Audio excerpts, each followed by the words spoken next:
累了充充电，来瓶外星人。本节目由外星人电解质水独家冠名播出。加入芒果 TV 会员，抢先看正片，尊享超前彩蛋。名侦探俱乐部，打开芒果 TV 会员频道，开魔盒，畅玩真心典藏卡。在哪儿呢？在哪儿呢？在哪儿呢？在哪儿呢？线索在哪儿呢？太累了。外星人。电解质，为了充电，来瓶外星人。外星人，电解质。累了充电，来瓶外星人。外星人，电解质。累了充电，来瓶外星人。累了充电，来瓶外星人电解质水。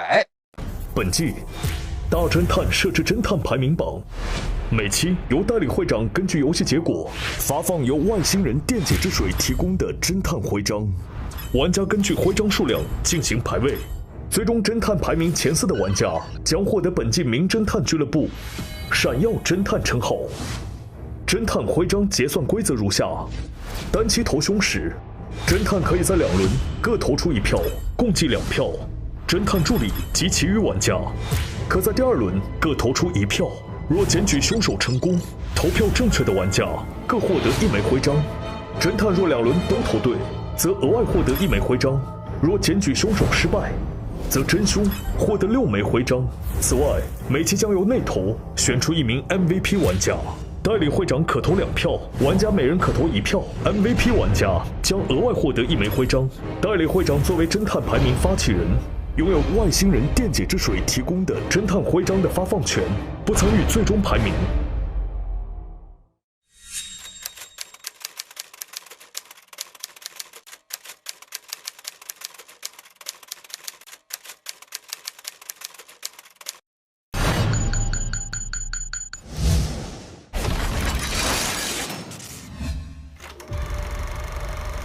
传说在很久很久以前，人类通过开启异空间的裂缝来获取能源。然而，异空间中生活着一种体型巨大的凶猛生物，性情极其残暴，能轻易撕裂人类的身体。异怪通过裂缝入侵，人类世界陷入危机。异空间泄露的能量让一部分人类拥有了异能基因。异能觉醒的勇士们与异怪战斗，守住了无名谷这片最后的家园。人类历史开启了新纪元，即为 I1年。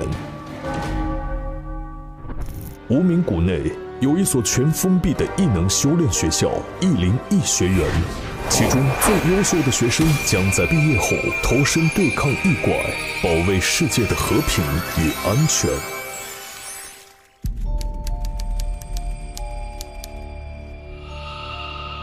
开始发功了！不喷呀，记住吗？喷呀！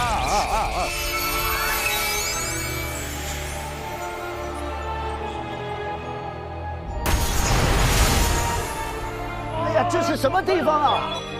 有动静！什么？有异怪！快！我已经用意念控制住他们了，你们快上！打他！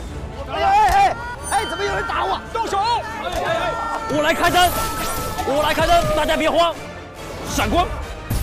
哎呀，亮的！啊！是他，是他，他居然是活的！哎，何主任，什么东西？何主任，你还活着？是你，你啊？怎么是你？啊！哎，他又怎么了？哎，他醒了！不是他是人是鬼，他还是意外。对呀，你不是死了吗？你不是前2天从楼上跳下来了吗？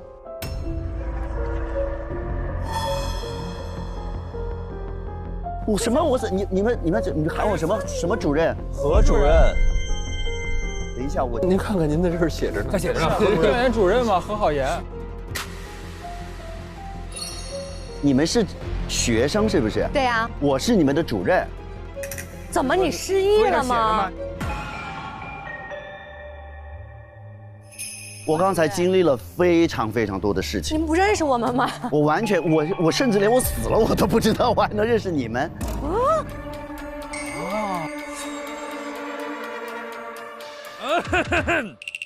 现在已经是这个查寝的时间了，你们几位同学怎么不在寝室里待着，还出来乱逛呢？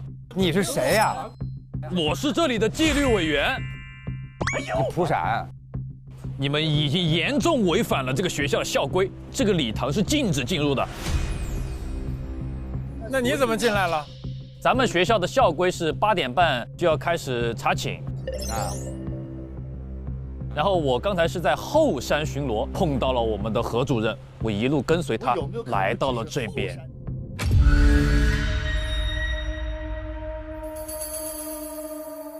何主任，我们不要跟这些坏学生说话了，我们现在去报告曾主任。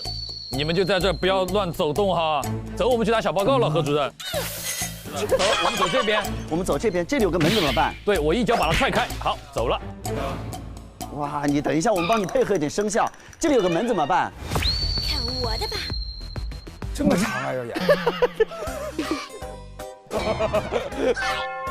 嘿，砰！这已经懵了。请走。哎呦，好多花瓣啊，好美的鸢尾花呀！这儿。敲个门。咚咚咚咚咚咚。喂，曾主任，我是纪律委员小蒲，这里有要事禀报哦。曾主任，快起来听小报告了。曾主任，怎么没有声音？不如踹开门听一下吧。好。哇！哇！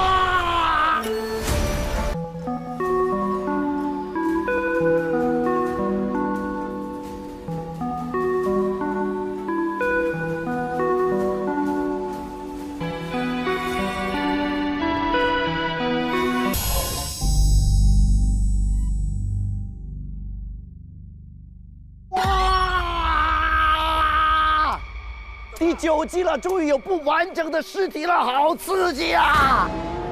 哇！那现在，你就是这个学院唯一的主任了。阿卡班达，只有我一个了。哎，那等一下，现在这个学校里其他的学生在干嘛？其他学生都在寝室里面乖乖的睡觉。所以应该有嫌疑的就是刚才在礼堂里那5个。对，就他们。主任怎么了？主任，回去，回礼堂，把他控制住。9季了，终于见到一个断臂的死者啊！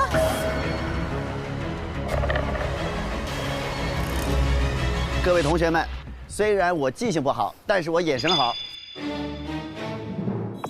我已经看见了他。哦，因为8点40之后我俩就在一块儿了，所以我们俩就有这个不在场证明了。我们就是本期的侦探。现在是I19年4月10日的晚上10点50，在101学园内发生了一起命案，死者呢是学园的教导主任甄主任，被发现时死在自己的起居室内，死者的右小臂和大臂被分开。初步判定是失血过多而死亡。那么嫌疑人初步锁定在还在宿舍外活动的你们5个人当中。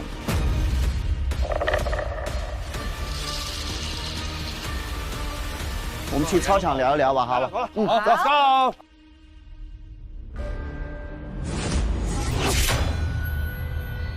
因为我们俩是刚刚从后山一路追逐来的。哇，这段好，想看吗？怎么那个还行吧，就是。想看。那 VIP 付费内容，回头我们再给你们拍一段后山追逐的戏码，好不好？追了2个小时啊！追了2个小时，我们俩追了2个小时。我这年轻人有点意思，这年轻人有点意思。这年轻人刚才没有特别想看，你一说2小时。现在呢，就是我需要你们坦白的讲一讲，今天晚上到底干了什么，为什么会出现在礼堂。当然，前面也要先介绍一下自己的身份，希望通过你们的分享，我能唤醒一些我的记忆，好吗？因为我现在其实有2个谜团想解开。第一，真为什么死在那儿，胳膊还断了？第二，我是谁？他为什么追我？您是主任，然后前几天跳楼了，然后我们都以为你死了，他看到你就应该追你。我就应该这么坦然接受我的命运吗？我连一个问号都不能有吗？来吧，人如其名啊，有人头铁，有人嘴硬，我是头铁又嘴硬，但是再硬也硬不过我坚实的双臂。如果是我，就不可能像针那样啊自断一臂，因为我是铁臂。你怎么知道他是自断的？就背断一臂吧，背断一臂，背断一臂。他不是自断，你是自爆啊！投吧！投票吧！接下来的2个小时，大家将看的没有破案的过程，将是我们的后山追逐戏。来呀！这个心中荡起层层的波呀，就一边跑。我们这是个艺能学院嘛，我们都有艺能，每个人都有艺能。我的艺能就是阿腾。你的艺能就是胳膊退铁。对，阿童木。那你没有办法过安检呀？你说你出差都走托运对不对？直接把自个儿大件行李那包起来就走了啊。是指我的臂特别坚硬并不是僵硬，真的僵硬，哎，真的非常厉害。你今天为什么会不乖乖在宿舍跑到那个礼堂干嘛？我们在举行一个仪式。游戏，一个游戏，叫 Big 蛋游戏。怎么老爆啊？别爆了！明白了，名为游戏，其实是个仪式。这是个校园传说。哦，一个传说。啊。就跟我们一开始为什么会那样对你有关系啊？对，你们刚刚打我了，因为黑灯瞎火，什么也看不见。哦。Big 蛋游戏是一个惯例，还是你们来了这儿之后第一次玩这个游戏？我们是第一次，我们啊，对。然后这个游戏是你发起的吗？不是，你是被邀请来参加的。啊，对。下面到欧来，欧意念，来了。有人用操作点亮一盏灯，人们叫它爱迪生。我能用意念举起一盏灯，所以人们叫我欧意念，也不押韵啊。蒂尔。也不押韵啊，关键是。埃蒂尔，哎，你应该是那种千里耳埃蒂尔嘛，就是你这挨地上，然后能听见好远的地方。爱迪生和埃蒂尔并不押韵吗？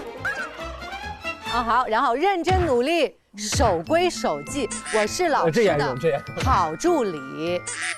我是欧意念，我今年18岁，我是艺能学院的纪律委员。哦，你也是一个纪律委员。哎呦，对他露出了轻蔑的笑。我真的不知道纪律委员有什么可以争唯一的。那你的艺能就是意念举灯。嗯。哎呦，人能控制吗？可以。哦。我刚才是不是说了，我把你们俩控制住了？啊？没有一点。对不起，我一点都没有感到被控制呀。我这个学期的那个进修又失败了吗？你很成功，你相信爱迪生、埃蒂尔是押韵的。作为一个纪律委员，为什么大半夜的不在宿舍里面乖乖的待着，你居然跑出来参加这些破坏纪律的活动？问得好，所以我是被肯定了吗？你问得好，所以我一定是被动的。你是被动的，你是被胁迫来的。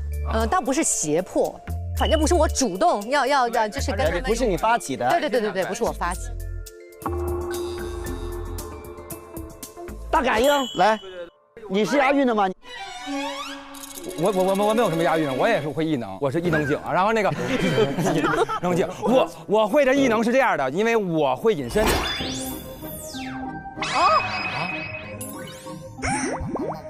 那是假的。然后呢，别人没有任何用，但是我的真正的异能是这样的。我的异能呢，只要别人站在我的身后，然后我就能心灵感应他。比如说，我可以让何主任来跟我配合一下，好不好？您站在我的身后啊！现在你心里随便想一个数字，不要告诉我，大声的告诉他。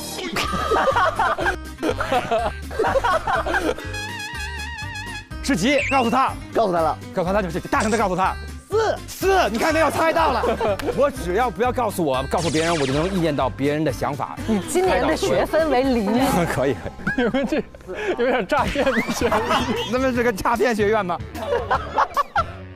反正我的意念就是因为我有这个叫做大感应嘛，所有的人在我身后抽什么牌、想什么数字，我全知道。那你这个身份岂不是很容易知道谁干的？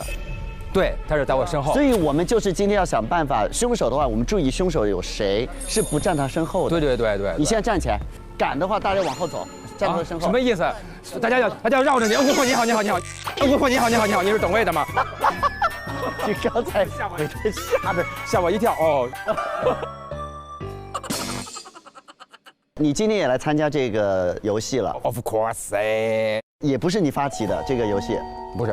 这么说吧，其实因为我们几个是哥们儿，我是跟着哥们儿玩，就哥们儿叫着一块玩，我就一块玩。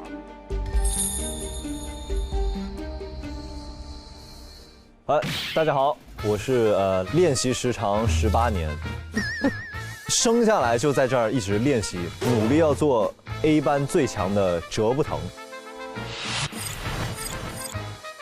大家可以从我的名字听出来，我的这个异能折不疼。重点就是我比较能扛揍，谁打我都不疼。哦，你没有谈过恋爱吗？你没有心不会疼吗？哎呦，这个有时候他也不一定是异能，就是他能忍呗。还是你就是嘴硬而已。我不疼。他是 A 班的。A 班是成绩很好的。你们都不是 A 班的是吗？对，我 B 班嘛。你是 B 班，你是什么班啊？我是 B 班。我是 A 班。反正我们越努力，我们就一直往上升班，就是这样啊。所以现在目前成绩比较好的是欧跟哲。因为我们每次都有测验，就是测验我们的这个异能有没有达到一定的水准才能升班这样。所以哲你是今天作为 A 班的尖子生，你也来参加了这个 B 班游戏，对吗？这个 B 班游戏是大家兄弟俩在一起玩一玩。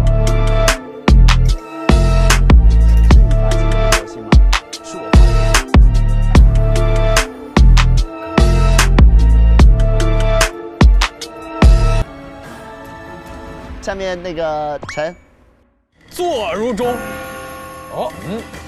站如松。这又是什么梗？皎皎无影啊，拳拳无踪。这叫押韵，明白吧？这个叫押韵。不好意思，这些我都不精通。你都不精通了哦。但是啊，这些都是我的目标啊！我就是立志成为这个学员最死壮的魏死壮。你的异能是一个心愿。我的异能等待我自己开发。你还没有异能啊？就是未死壮嘛，就还没有死壮呢。你是什么班啊？我在 D 班吧。在 D 班。你们想吧。就是因为他 D 的原因是因为最多只到 D。最差也只能是 D 了。那但是他们也带你玩，你也来参加这个 B 个胆游戏。对对对。最后一次见到甄主任什么时候？8点半他来查寝，我跟大。对，我们俩在一块儿。你俩一个宿舍。对，上下铺，我俩中间没隔板。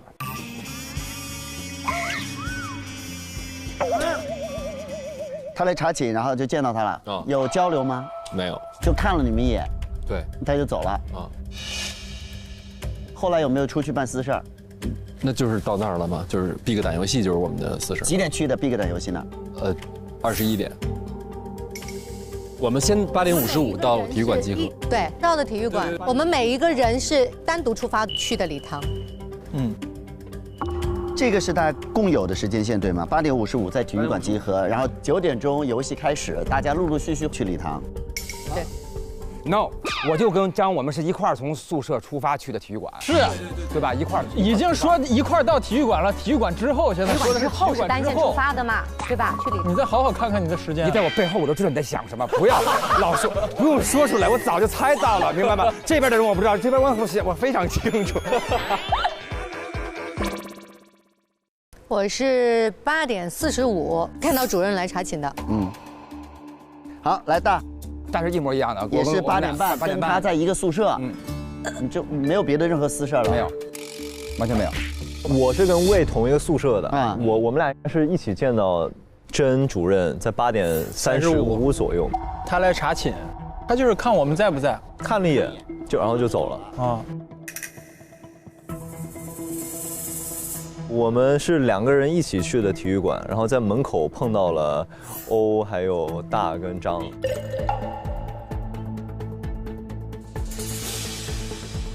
现在来看呢，甄最后一次被人看见是8点45，出现在欧的宿舍。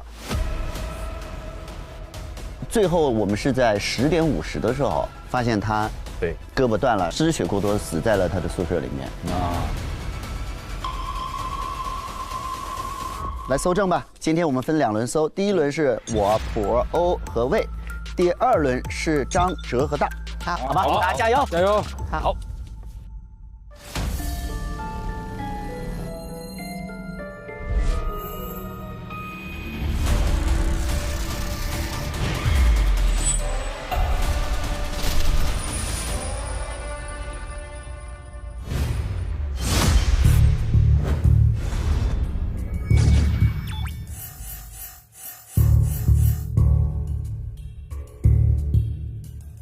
第1轮现场搜证，7名玩家分为2组轮流取证，限时10分钟。来，滑手机啊！来，我们来拿我们的探案神器。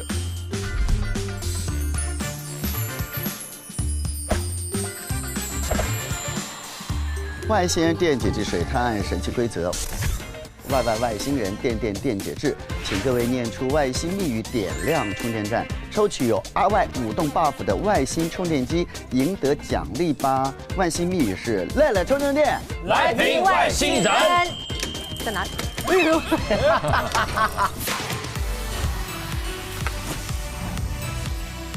随便拿一台。好，那我来，我觉得要这个落单的。落单的为什么？在哪里啊？我拿落单。他怎么看？亮。没有，他如果是的话，他就会是一瓶那个外星人电解质。就是这个。哎，你的不是啊？没有，我们都没有。那我就这个，中间可以，中间就是您的。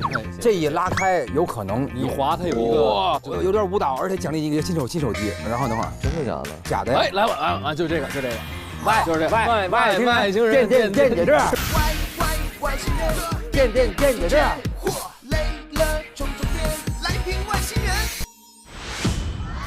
90秒，是吧？他比咱们多上90秒。来，让我们去收证吧。收证吧。大感应真棒。哎，你感应到了吗？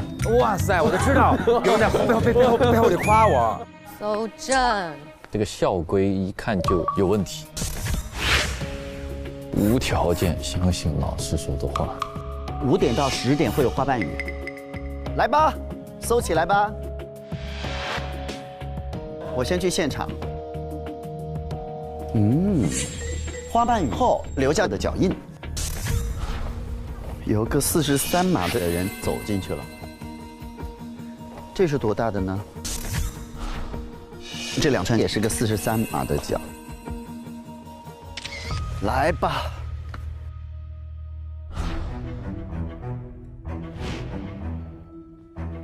嚯，这还真是挺吓人的。有别的伤吗？就失血过多死的啊。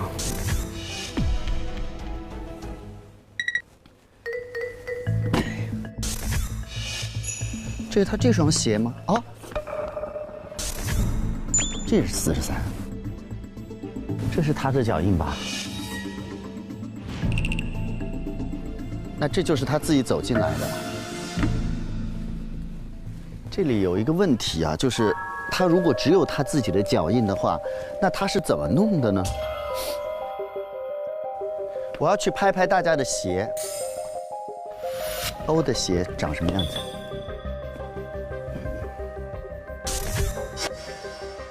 欧，你穿43的鞋真的赢了。我们报告老师，我们所有的鞋子都是均码的，是吧？对。南请101。这鞋脚印不对呀，他怎么做到的呢？男生女生是这里一个，这里一个，对吧？201。我跟折不痛住。好，那就要看这里。那我就去张铁壁、大感应他俩的寝室吧。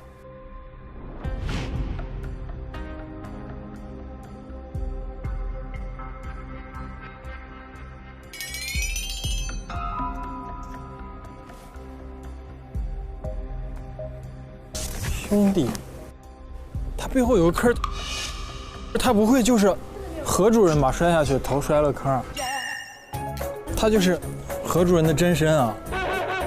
何主任为什么？他不是摔下去的吗？从楼上，这是他的真身，他头摔一坑，所以他失忆了。大感应，哇，这里这么多玩意儿啊！儿子，生日快乐！不要相信。还有啥呢？不要相信。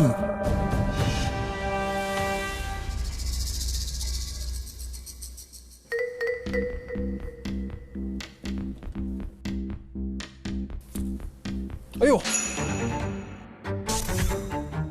我错了，我好后悔，一定要吃饼干啊！我错了，我好后悔。张铁壁，绝对不要吃。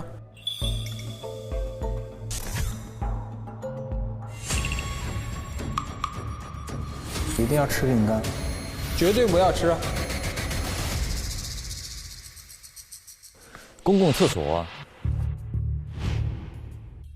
同学们已经把这儿当成留言板了。哎，饼干里有什么？千万不要吞。我就说嘛，有问题，这个学校也有古怪。哎，大胆游戏，召唤异怪啊！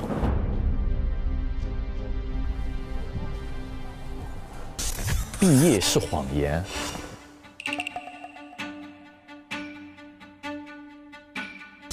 礼堂的传说是真的哦！学校礼堂的传说到底是什么啊？洗手台，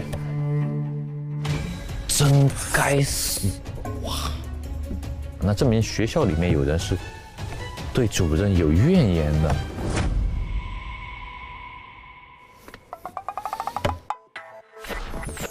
再苦再累都不怕，运动暴汗或中高强度训练，外星人电解质水都能够帮我及时补充水分和电解质，真是我最好的运动搭子。累了充充电，来瓶外星人。完成任务后要喝掉1瓶外星人，等喝完所有，我一定能够靠超强的运动力升到 A 班，成为超级英雄。让我来帮你实现愿望吧。那我去欧的空间啊，我们的纪律委员。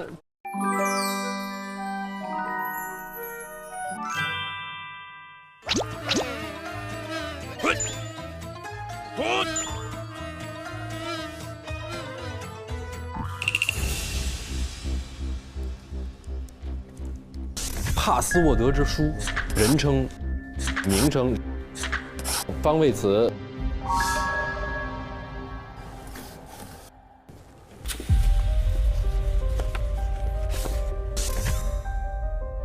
他在11年之前都是 D 班的同学，然后11年的时候升到了 A 班。我搜胃刺壮和折不痛的房间。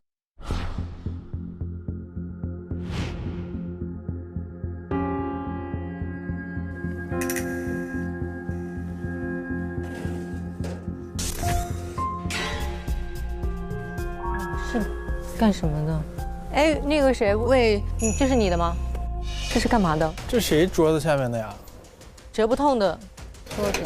哇，这是个干嘛用的？这就是他砍断那个谁手臂的铲子。得了吧，那上面全是沙子，砍了个杀人吗？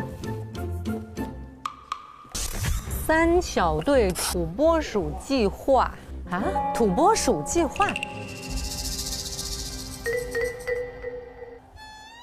喂，你睡下铺是吧？我写着呢，好像。哦，这写了个魏思壮，可爱又迷人的反派，这谁呀？这你还看不出来啊？啊？哦，这个长得很像何主任啊。这还有什么迟疑的呢？哎呦，哎。哇，送死、谎言，魏思壮，你这写的什么东西啊？这都。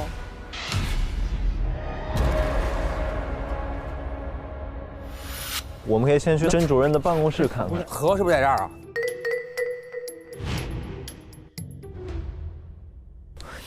时尚最时尚！恭喜你的动感电缆芒果卡，盲盒中抽到时尚小包一个，1月6日。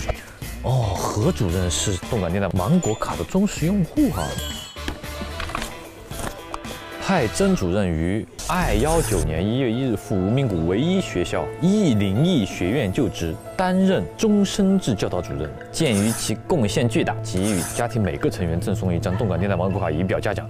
获得动感电缆芒果卡的家人可免费抽取超级盲盒，并有机会获得惊喜好礼，还能免费设置专属视频彩铃，让家人朋友接收这泼天的惊喜祝福哦！哇哦！我知道这个动感地带芒果卡里面包含了双平台视频会员，可以在芒果 TV 和咪咕视频上免流观看无广告高清大片。哎，确实不错。你的时间还有3分钟。来，咱们开始翻啊。哟，有个笔记本。哇塞，什么意思啊？你看这个这字儿，你能看明白吗？何什么？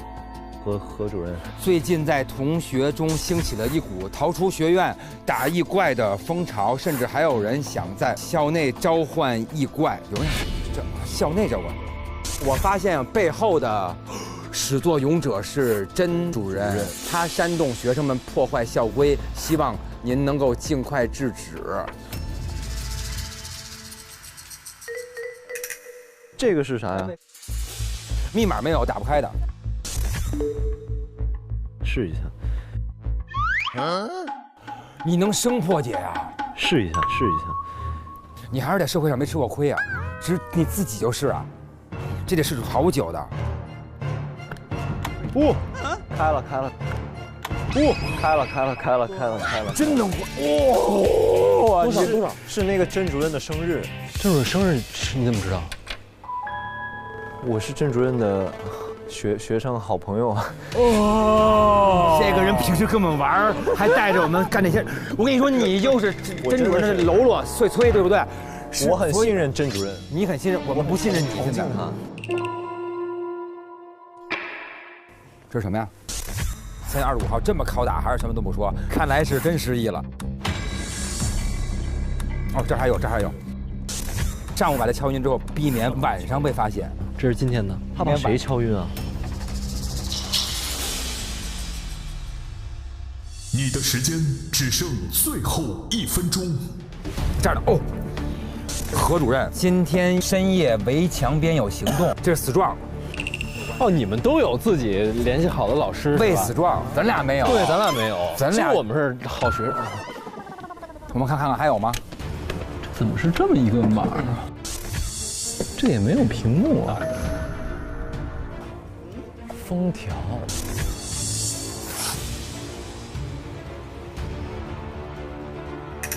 哦，真哥，兄弟豁出命给你搞到了你要的东西，接触多了会要命的。这是谁啊？张。倒计时开始。怪的鸢尾花。10、9、8、7、6，急速冷冻活体生物。4，还有一个这个，人麻了。1，搜证时间到，请玩家离开现场。好吧，我们走了。获得外星充电机的玩家，可继续搜证99秒。这是什么地儿？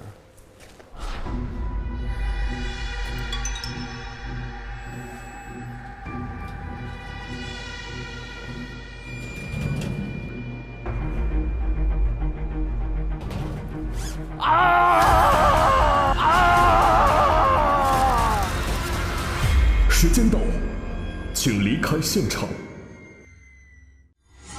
第一次集中推理，根据搜集到的线索完成推理。咱俩输呗。输。今天是老师跟5个学生之间的关系。I19年4月10号。然后他们俩是 A 班的，这 B 班的，这 D 班的。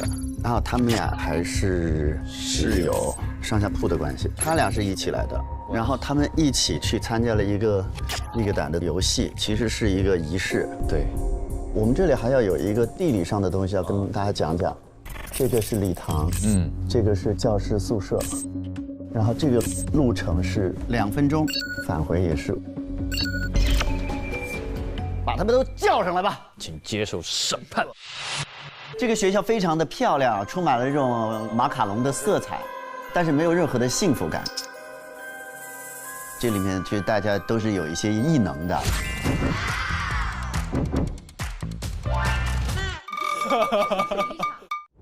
那么你们呢？今天是8点55约在体育馆集合，9点钟去礼堂完成一些仪式。待会儿会弄清楚你们都干了些什么。我们现在来分享自己搜到的证据。第一个呢，就是我们回家的欧，欢迎欧。好像有一点点虚幻。我搜的是魏思壮和哲不痛的房间哈，他们俩上下铺的兄弟。然后先说一下魏的这个部分啊，我们现在知道他是目前唯一一个说自己没有异能还在修炼的一个人。所以呢，在垃圾桶里面看到一张他撕碎了的成绩单。哎呦，这什么东西？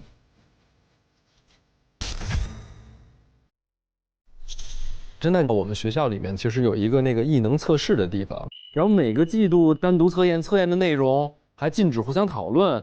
对，魏的这个成绩，异能展示是5，绘图是合格，然后综合成绩是 D。这么多年一直都是平稳的在 D 班。那我能去哪儿呢？那他很好啊，就是一直很稳定，没有下降的空间，特别好，保持自我。而且他现在还在不停的找方向。接下来这样证据就是3张他写的便签，第1张是要像欧意念一样，来了呀！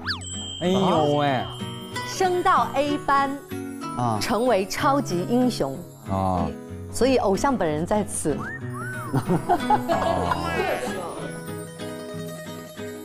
因为欧意念他不是说一步一步上去的，我是跳级，从 D 班直接去 A 班了，瞬间。所以我就觉得我要是能像他这样就棒。哦，没有其他的情感的，就只是。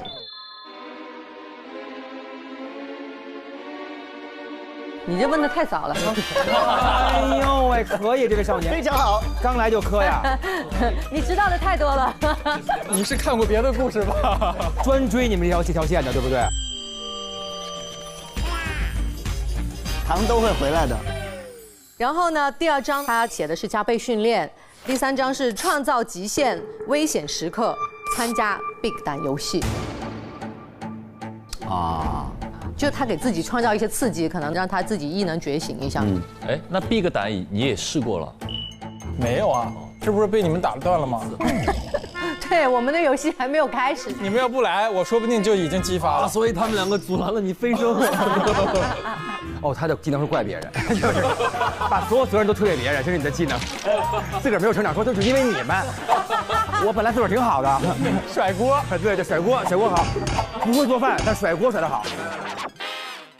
然后在他的床上呢，找到一个很可爱的小泥人儿，上面写着“可爱又迷人的反派”。这个装扮是谁？你们看出来了吗？何主任，这是我吗？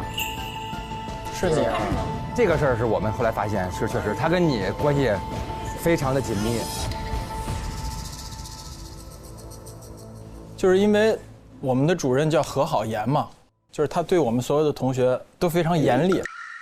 我不是一直发愁于我没有办法激发自己的异能嘛，但是何主任他就非常的支持我，他说你不要着急，有可能你的这个异能啊，它就是一个特别厉害，需要你花很长时间去积累啊，只要你能够继续坚持，继续努力。所以我觉得他对我来说算是一个很好的朋友吧，亦师亦友。然后在一个很奇葩的角度里面，我要躺在他的床上才能看见的一个东西，就等于他的床板底下，我的背后，对，写了送死、谎言、送死、谎言，全是这种。什么意思？这个应该不是针对我的吧？是这样，4月5号，我上天台训练的时候，突然听到何好言在说，他说你不能引导学生们去干危险的事情，他们出去肯定就是送死。我已经有证据了，我回头会展示给他们的。然后我就说他在跟谁说啊，在说什么意思呀？我再往前看的时候，发现甄主任把何好言给推下楼去了。甄主任把你给推下去了。那这个眼镜腿上还有“何”的刻字，哎，所以这个眼镜是何主任的眼镜。这眼镜是我发现的。你在哪发现的呢？天台上。甄走远之后，我就过去看，发现地上有何好言的眼镜摔在地上，摔碎了已经。然后我再往下看，他确实已经摔死了。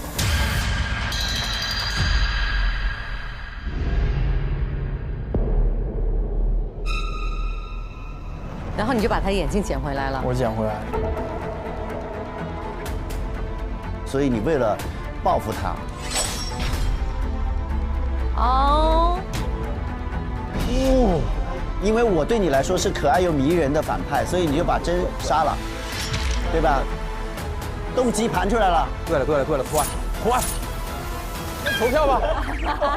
别生气嘛，每个人肯定都有这个理由嘛。但是甄主任在我们学校的风评也不错，他是不错的，他是跟学生打成一片，很幽默的。你是比较严厉的，所以当他把你推下去的时候，我还一直在想，我说甄老师他推你肯定有他的原因，就这么好原谅吗？那肯定是何老师的问题。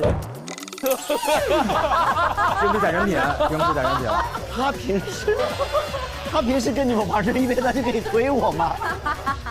这是什么问题？但是晚上学校就出通告了，说何好言老师是因为教学压力过大自杀身亡。对，我们收到的公共通告。他说的那个谎言就是指这个。也有别的，还有别的谎言。好吧，那以上就是魏这边的发现了。然后接下来要说这个折不痛，在他的枕头下面有一个护卫队的这个勋章。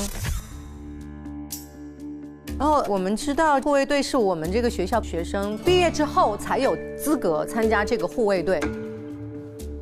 哦，而且得升到 A 班才能去，可以出去打怪。他是去外面的世界，学校里边相当于一个安全区。这个是谁给你的？你为什么会有这个勋章？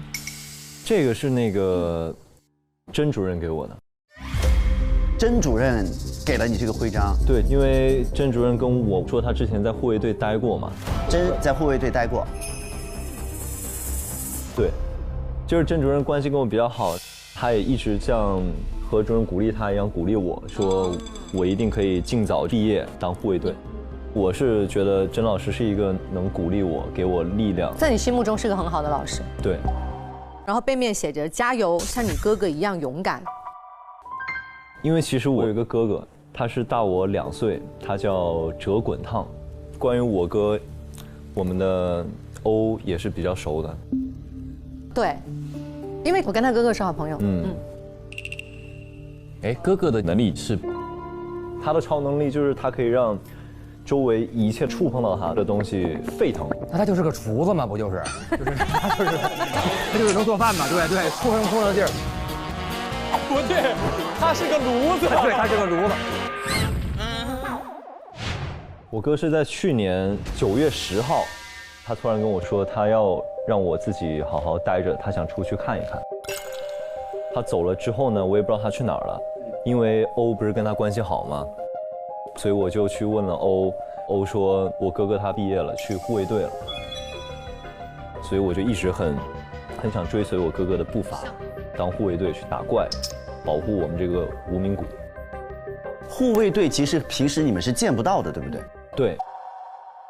在一个1月份的台历上面，写了3小队土拨鼠计划。我不知道这什么意思。这个是土拨鼠挖嘛，你看对吧？就是。没错，他就是去干土拨鼠了。这是一个铲子，然后上面有很多的沙土。就是少挖呀。挖什么去了？挖啥呀？挖啥去了？挖。我们仨就是那个3小队。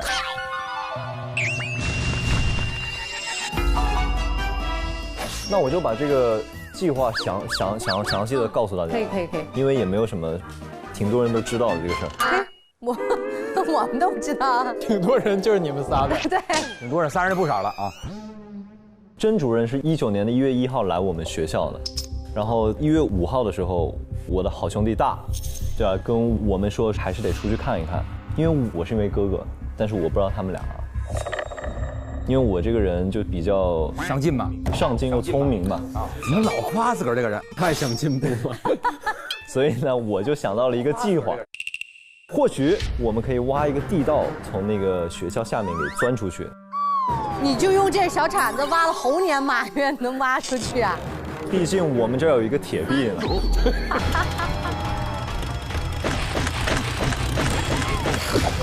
我算是这个小队的队长嘛。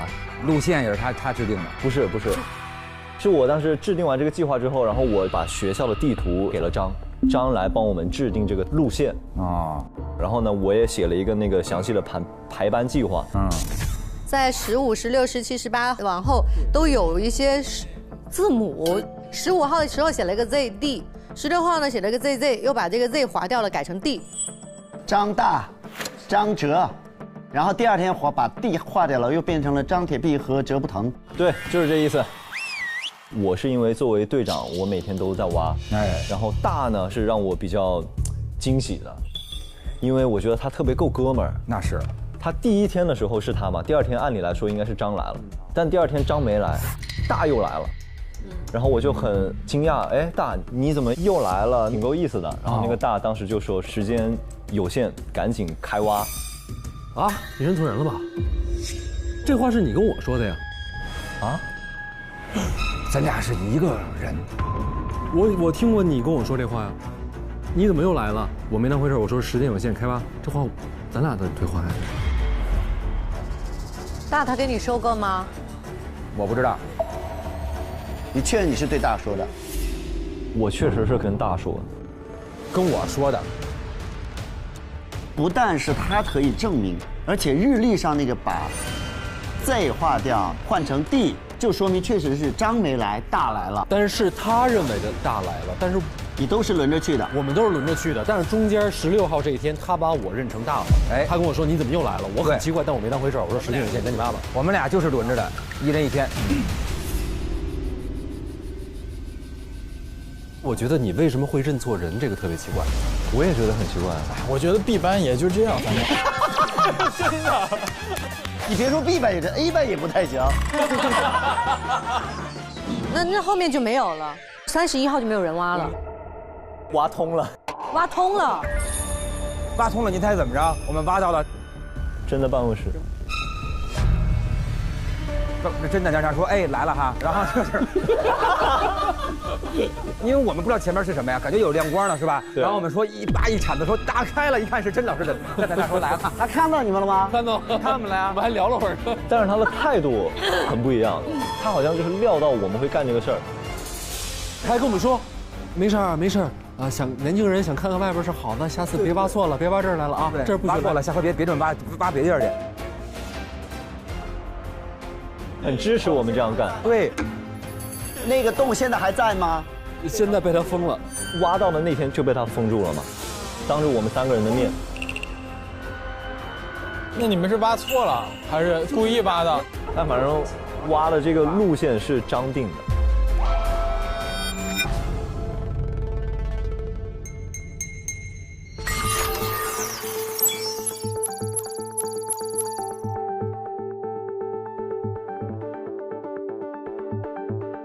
下面来喂，该我说了是吧？好，我去了101的宿舍，男生宿舍，发现了很多秘密。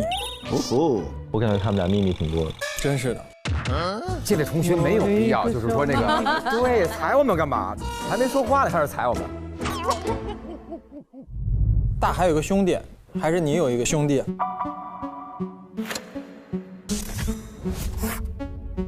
这你的。你不认识他吗？你不认识奥特曼？哎呦喂，哎呦喂，我D班的，你知道吗？就什么都没见过，就这种人，我跟你说，哎呦喂，你长点本事吧！我们是奥特兄弟啊！不是，那为什么脑壳后面扁了呢？我们俩认识就是因为这一颗，就是咸蛋超人的脑袋。啊，我是一个转校生，我18岁才来这个学校的。经过第1轮这个异能测试，然后就把我分到了 B 班。B 班上唯一一位同学当时准备了一个小恶作剧，想整我一下，他就在那个门上面放了一个铅球啊，我一推门，当就砸我脑袋上啊。但是没有想到，哎，我预判了他的预判，我一拳叭就把铅球打飞了啊。然后呢，这个 B 班的同学就能屈能伸，突然过来跟我伸手，尿，给他跪下，说一日大哥，终身大哥，就是跟瞬间拜你为哥。然后我们不是不打不相识，我就觉得这位同学有点意思，有点意思，开始聊天啊。然后我说这叫咸蛋超人啊，然后咸蛋超人的歌怎么唱？他不知道咸蛋超人，我们都不知道，我们都不知道。我班里的这位同学，他不仅告诉我这是咸蛋超人，还老天天教我唱歌。啊，就他们是你兄弟感情的见证。对，嗯。B 班也就反正就是这样，一直看。你这样对自个身体不好，你知道吗？然后还看到了他的分班通知。分班通知，大感应同学从 C 班学员正式调为 B 班学员。但是呢，他在后面写着：“妈妈，我做到了。”画了一个他妈妈哭的样子。你妈妈是开心的哭了还是难过的哭了？咱们就是说，孩子升班了，妈妈还会怎么哭呢？肯定是因为开心的哭了呀。说你怎么那么努力才升到 B 班？你一个 D 班的跟我聊这个干嘛？哎，你说你这种人怎么回事？这 D 班的说你这德行，什么上 B 班？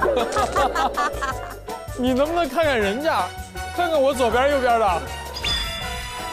我看谁？我看看你吧，我都看不着你，你班里就你一个人。KO。哇！因为我们是寄宿学校嘛，不能回家。所以他每年过生日的时候呢，他妈妈会给他生日礼物。对，所有的生日礼物上都有。不要相信。不要相信。3月底的时候，我实在太想我妈了，然后我就在整理我妈妈给我的那些生日礼物啊，然后我不小心把一个那个小汽车摔了，摔掉地下了，后边盖儿一打开，我发现了一个纸条，那个纸条上面写了4个字儿：不要相信，不要相信，不要相信。然后我才发现，我妈妈给我的所有的这些礼物里头，后边其实都藏着纸条。那这礼物是妈妈交给你的吗？对啊，因为每季她都会过来嘛。所以不要相信这个4个字一定是我妈妈亲笔写的嘛，因为它藏在里头。为什么让他不要相信？我还发现一个疑点，他妈妈有问题。你怎么血口喷妈？我跟你说，你一上来就先说我妈有问题，你这个人真的教育水平是有点低啊。我给你念念，你说自己判断判断啊。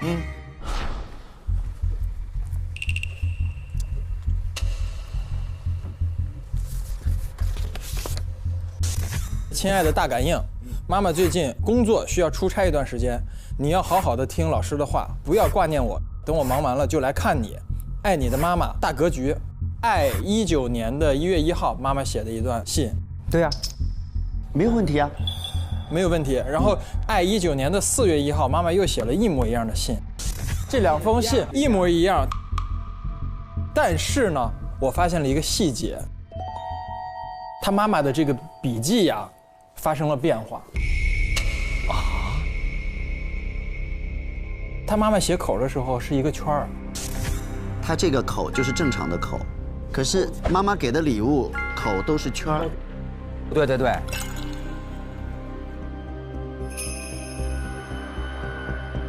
这2封信是妈妈交给你的吗？我妈妈不是不来了，是真给我妈妈那个信。就说1月1号之后，他妈妈就跟他失联了，是不是？对。那你没发现你妈妈的那个口写的不对了吗？我前边是不知道这件事的，后来我到3月底的时候，我才发现这2封信字迹不是一样的，所以我就觉得真是有问题的。那你没背对着他，感应一下。一进去办公室背对着，背对着他，真给了我一脚，说你出去吧，这就给我踹走了。在他的床板，就是把那个被子掀开。它上面写着“一定要吃饼干”，我错了，我好后悔，一直在写，就是写它。所以你没吃饼干？对。啊？我们不是都要吃吗？那个饼干？对啊，必须要吃啊。3月底的时候，在厕所，我不小心摔了一跟头，摔了一跟头时，我发现厕所的下边写了一句话，这上面写的是“饼干千万不要吃下去”。啊！不要吃，是这一张吗？对。所以他从3月底开始，他的那个营养饼干每一餐都会给我吃。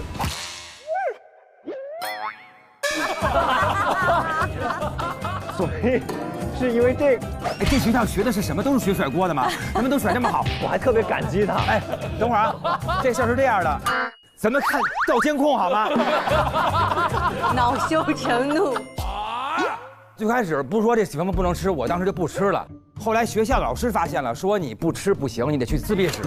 对，不吃饼干会挨罚。对，然后呢，我不就从自闭室里出来了吗？我刚琢磨这事儿怎么办呢？哲主动找来，然后他说他就想吃，他可以帮我吃。然后我说既然要帮我吃，那你就多吃吧，好吃你多吃点。是你主动过来说你要吃我饼干的。因为饼干是好东西啊，我以为。我想问一下你，后来不吃饼干之后，你有什么变化？这事儿可就狠了。不吃饼干之后，我就开始出现了一些，我不知道是真的还是说假的，我分不清楚了，已经出现幻觉了。这个幻觉具体是，我看见了很多可怕的东西。我看见了那个很多长相非常恐怖的怪兽。什么啊？它是异怪啊？不是，他们身上有巨大的瘤，然后满身都是溃疡。溃疡，好恶心你！幻觉吗？是吗？我不知道是不是幻觉，但是我亲眼看见东西，我怎么能是幻觉呢？我只能跟我自个儿说是幻觉，因为它太恐怖了。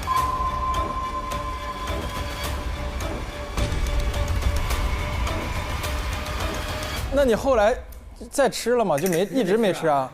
肯定得吃啊，因为这现实太残酷了，架不住咱们哥们儿怂啊。这饼干还是得吃饼干。对对对，就那几天看见我就吓得我赶紧回去接着吃了，我就在野庙看见过怪兽。那我想问一下哲，你吃过一段时间双份的饼干，对不对？对，那段时间你有什么变化呢？我感觉很有劲儿啊，很爽啊，每天身体里的能量在就是慢慢的增加什么的。就是能量倍增。对，过了1个月测试的时候，我直接从 C 班升到了 A 班。哦，就是还能补脑，好吓人啊！所以到底这个饼干是，我以为吃了饼干会发现对有怪兽，但没有想到是不吃饼干会有怪兽。但我不太相信那些异怪是真实的世界啊，因为如果那个饼干确实有问题的话，它也有可能是一种就是戒断之后的反应。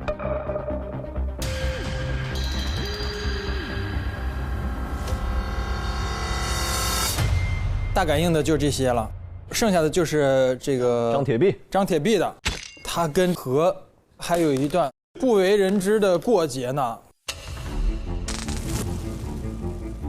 哎呦呦，哎呦妈！哦，他在他的那个校服衬衣上写着，哦，真是离谱他妈给离谱开门，离谱到家了，扯。姓何的惹到我，你算是踢到铁板了。你语气不对，踢到铁板啦！铁板啦！这是什么意思啊？你这校规很无语啊！什么营养餐必须食用，然后什么异怪是我们的敌人，学校才安全的。无论发生什么，你都可以无条件相信老师说的话。我就是质疑这每一条校规啊！我觉得这不是洗脑吗？在我看来，这个校规跟我的整个认知是完全不符的。但是这个不是何主任说的，这是校规啊！你为什么只恨何主任呢？我也没有针对何主任，但就是说何主任严格的执行，在我看来极其离谱这个校规。啊，懂了懂了，就是我基本上属于一个唯物主义战士，然后我就觉得你们怎么都这么信这些东西，什么异怪，什么一定要听老师的话，什么这个就是世界不是这样的。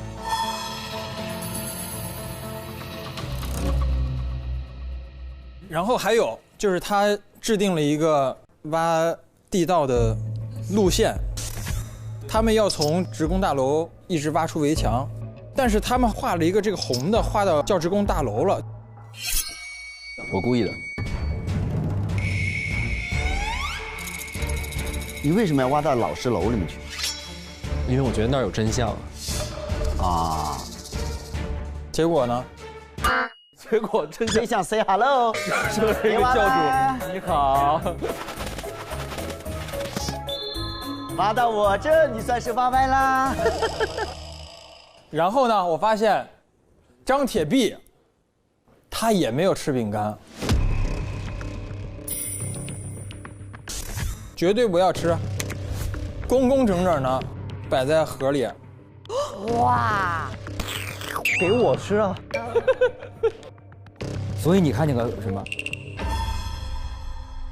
以我质疑一切的态度，我觉得既然强制要求我们吃这个饼干，那这饼干是不是有什么问题呢？然后我后来在3月份的时候，我就找到了放这个饼干的物资间。哦，我当时在物资间，我看到了真在给这些饼干做手脚。啊！天！我看见他拿一个东西在往饼干上喷，我也不知道那是什么东西，但那个东西上面是有一个小骷髅头的。哦，这个就更像毒了嘛？哦，对。甄主任，纯手工给他们下毒啊？我不知道他做的什么手脚，但是我最起码知道这个饼干我今后是绝对不能再吃了。然后为了保证我不吃饼干不会被学校大家发现，我从仓库里边偷了一批他没处理过的饼干出来，所以每天大家吃饼干的时候，我是掉包的。这些是换下来的毒饼干。咱就问一句，咱们是兄弟，你为什么不给我一些干净饼干吃？就是说，你帮我也换点啊，是不是？就是我听半天，心里很生气啊。兄弟就一直没给我换过，你再告诉我，其实给我换了一些好饼干，我得多感动。是这样的，我给大家写了一个警示，在那个厕所。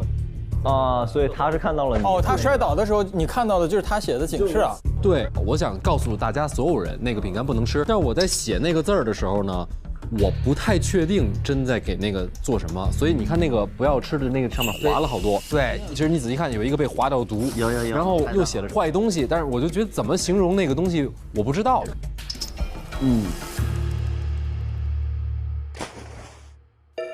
最好笑的是后面我大概率可以判断是折流的人不吃给我吃。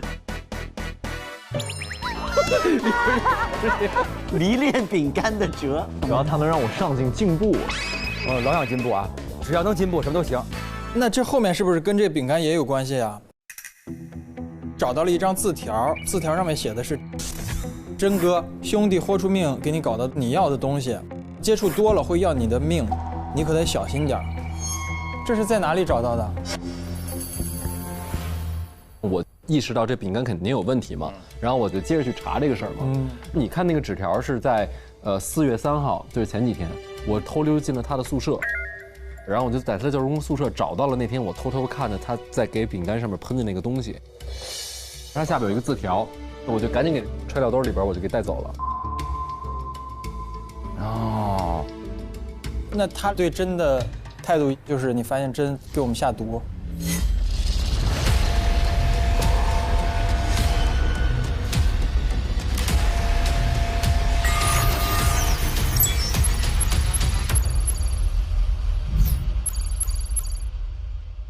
下面我们请张。好，其实我们今天干了一个特别违纪的事情。欧是我们的纪律委员嘛，但是他欣然加入了我，所以我对他很好奇，我去他的空间啊。先找到了欧历年的考试成绩单，他在11年之前都是D 班的同学，然后11年的时候升到了 A 班，然后我就发现了他的一个同学录。这里有一段这个东西，好像只有大感应才能认识这段。对，你又感应到了是吧？我已经感应到了。来，外星人电解质水是什么充电珍宝啊？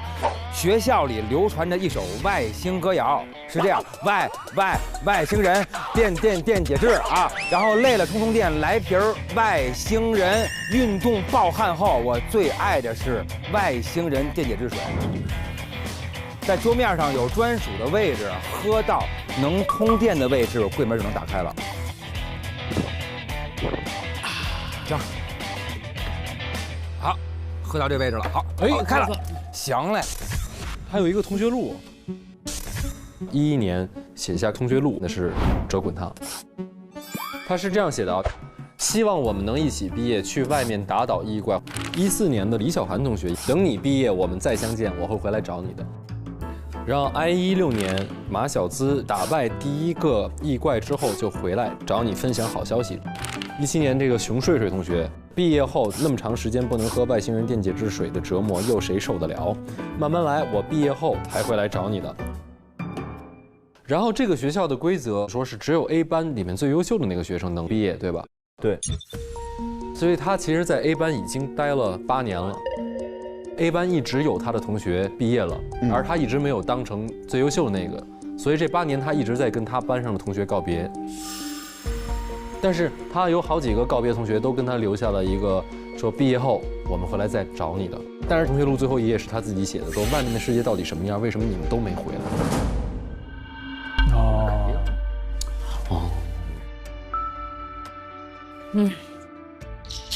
我在10岁的时候，很惊喜的发现我异能觉醒了嘛，所以后来我升到 A 班了。我在 A 班之后，发现有很多特别厉害的人，包括折滚烫。然后经过滚烫的这个介绍，认识了几个朋友，然后我们就结成了一个异能小组。就没想到1年、2年、3年过去了以后，我明明很努力，考试的成绩都很好，但是为什么一直是我毕不了业？我就很奇怪觉得。然后呢，我毕业出去之后的同学都说要回来看我，为什么都没回来？所以我才觉得外面到底发生了什么事情。我们这一群人就经常就结盟翻墙啊，或者找任何的机会想要出去啊，然后我们就被抓禁闭了。然后他哥哥刚毕业了之后，弟弟2次翻墙都被你抓了。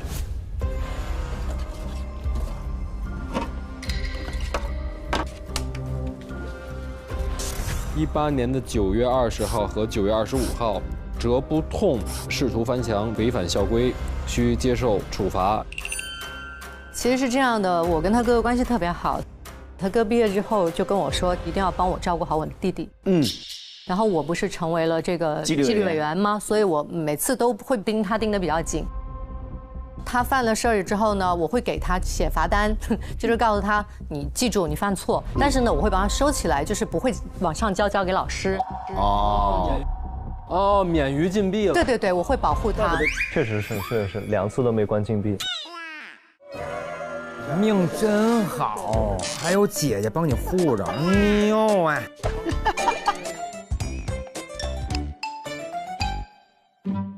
之前你是想要出去嘛？为什么现在是弟弟要出去？你想要制止弟弟？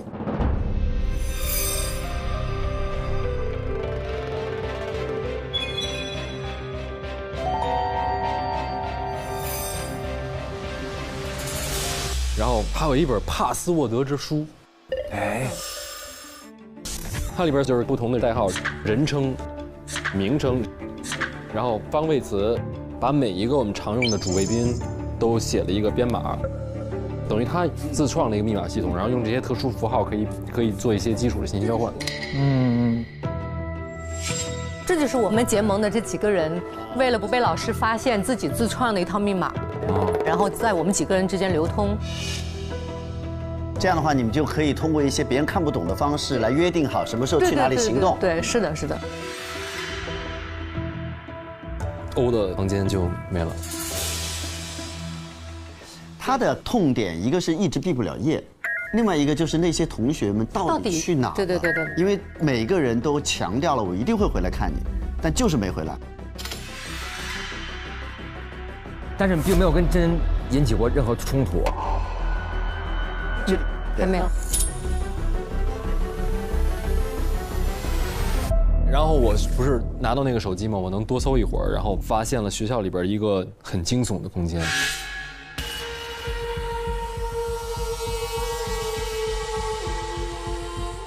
是我们之前都不知道那个地方的，就是像一个大的冰柜，像停尸房一样。这是什么地儿？我从那儿出来的。你从那儿出来的？啊？那是你醒来的地方。对。你当时是在那个柜子里面醒来的？不是，我在柜子外面。你在柜子外面醒来？对。那跟你说一个惊悚的，你醒来的时候，那柜子里面可能躺了个人。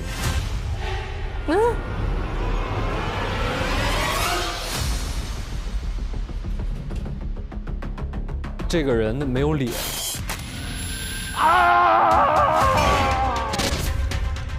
他的右臂上写着一个 Iris。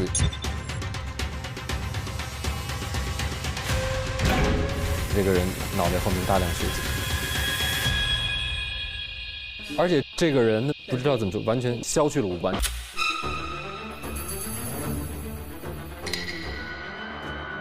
2种脑洞，一种就是说他确实原来他是有五官的，他被某种方式消去了五官，这种就是唯物的一个想法。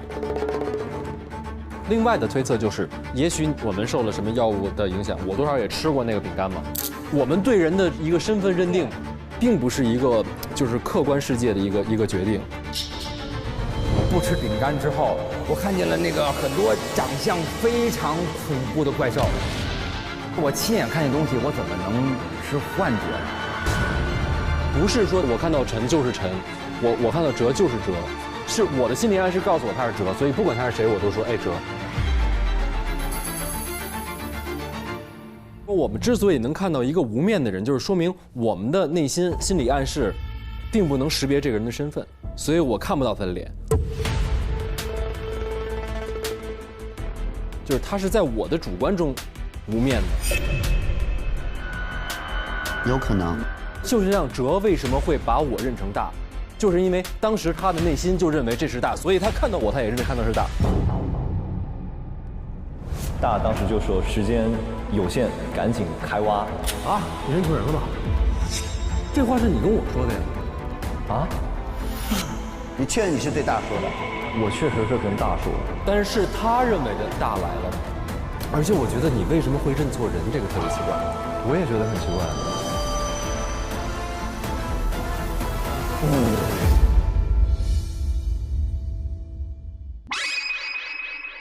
我知道了。校规里有规定不能换衣服，一定不能换衣服。你那天是不是穿了他的校服？因为你们俩是一个宿舍的。非常有可能。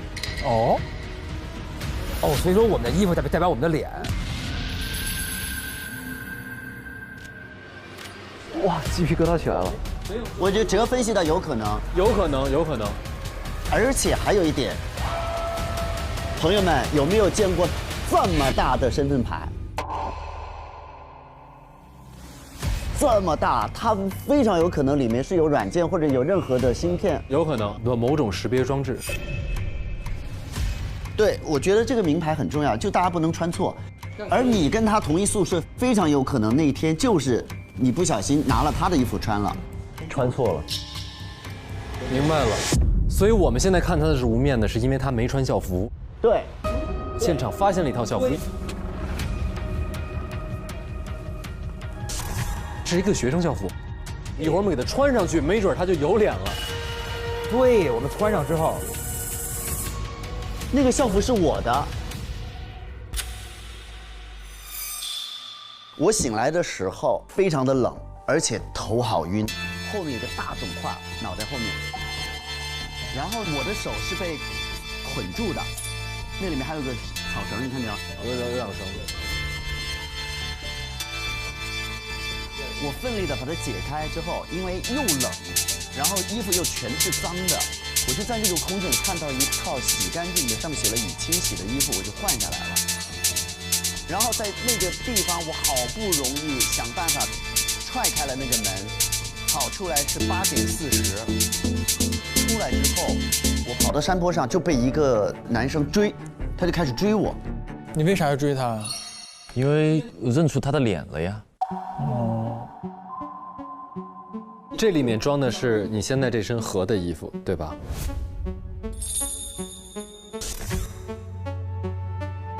对。你穿这身衣服，所以我们把你都看成合了，但你并不是合，你应该是这套脏衣服的原本的主人。那衣服上面有身份吗？衣服上面没有看到哎。那你是谁呀？怎么什么的记忆都没有？我记不得了。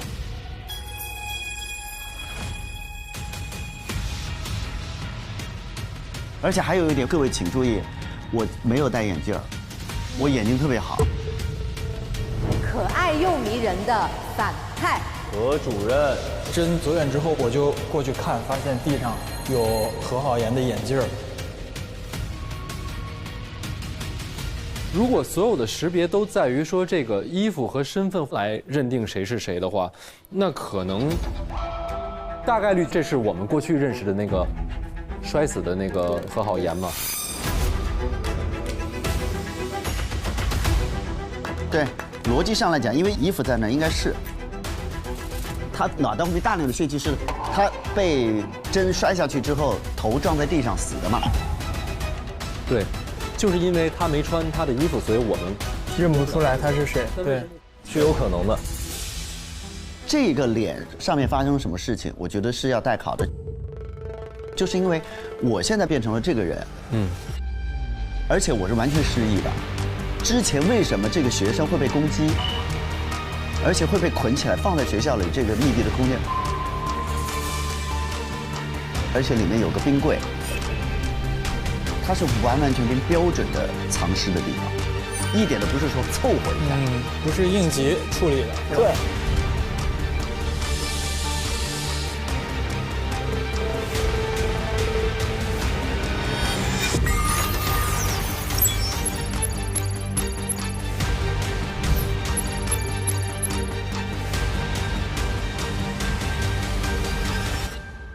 接着哲来分享。行，我来。我刚去搜的是那个真的办公室嘛，我对他比较好奇。然后我刚开始先搜到几个大的母亲寄给那个真的信。哇，这儿还有封信。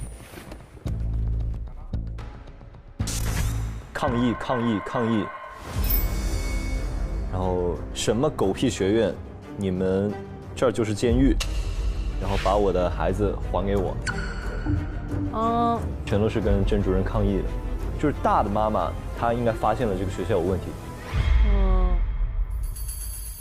但是我妈妈是个直母，她发现了这个有问题之后就只是在抗议啊，没想过用别的方式，就说你还给我，你知道吗？后面就还在那个甄主任那儿找到了工作指南。父母篇，然后他还有一个注意，我们父母每次过来的时候，需监听父母与孩子的对话。如果发现父母向孩子传递了与学校教授内容相悖的信息，需立刻上报。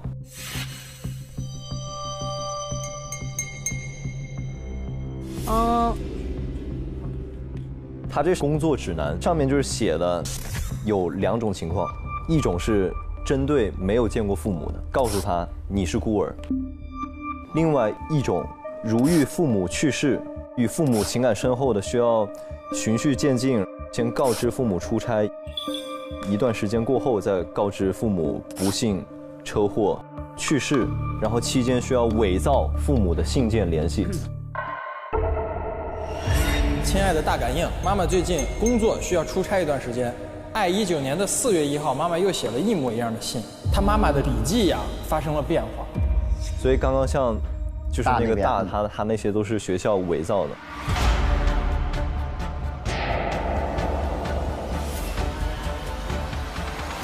我这儿还有一个从真那儿看的，这个我挺想问一下的，它是今天的自闭室的记录。他说4月10号。从3点半到4点半关了1个人，从4点到5点关了另一个人，就是说这2个人同时在禁闭室里面待了半个小时。对，这2位是谁？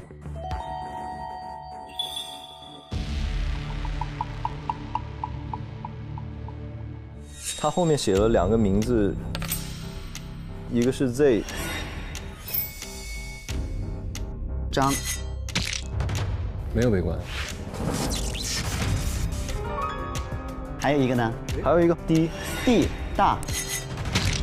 我没有被关呀，今天。那就是 O。用炸的呀，用炸的呀，那是。哦，不能。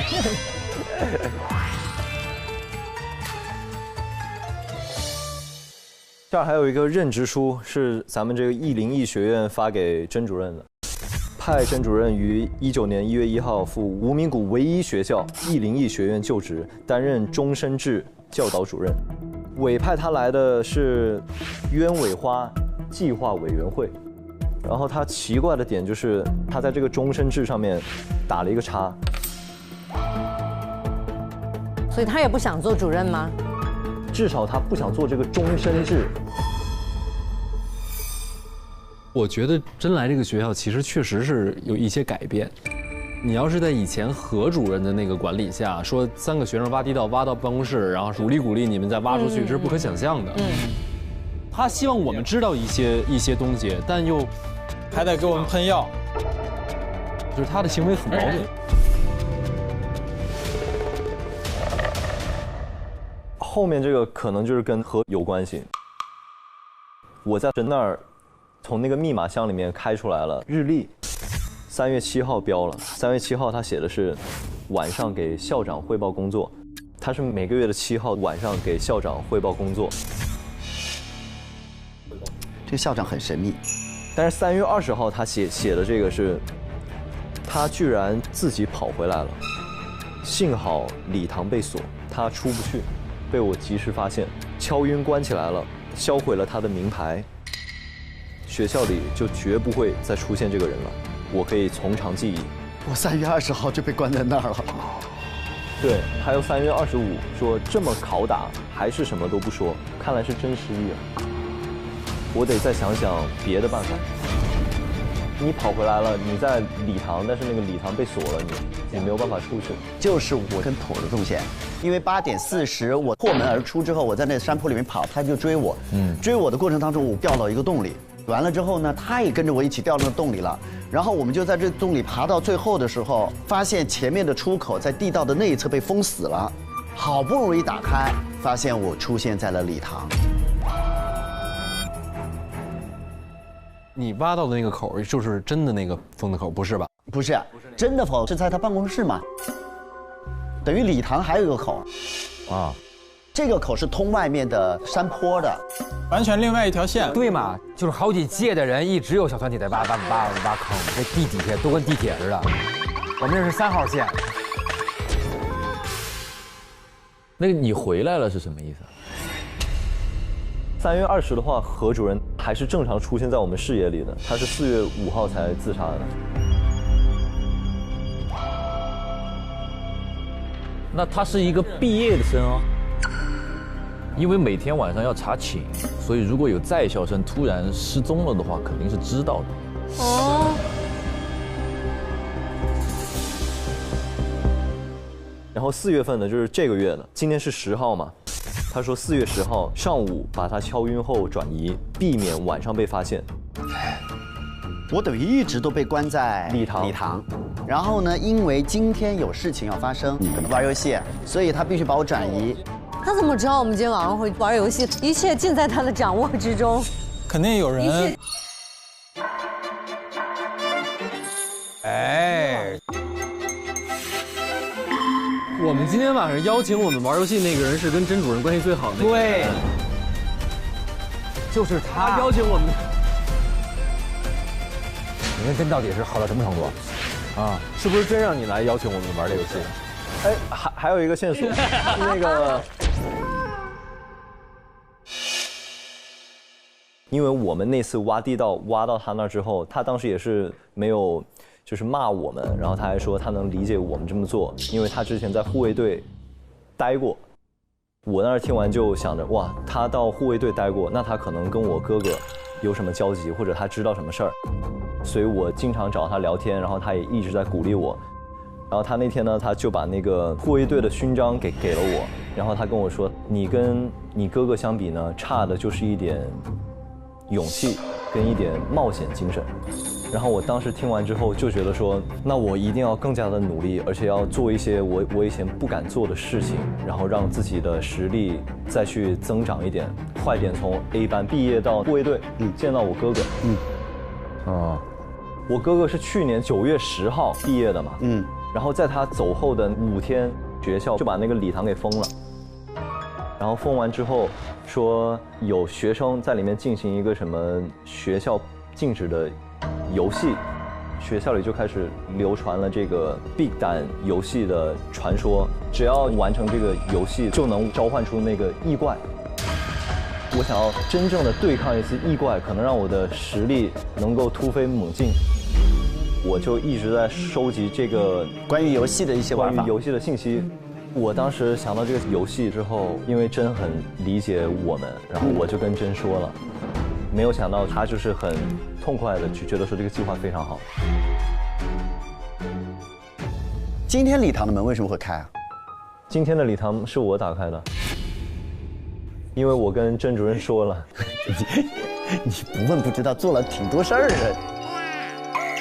他的这个游戏其实是这样的，每个月的10号要召集5个人，从9点钟开始，每一个人相隔20分钟，我们从体育馆出发进入这个礼堂，然后进入的第一个人呢，他是进到礼堂直走30步，走到礼堂的中间，接下来的4个人是分别按照顺序东南西北。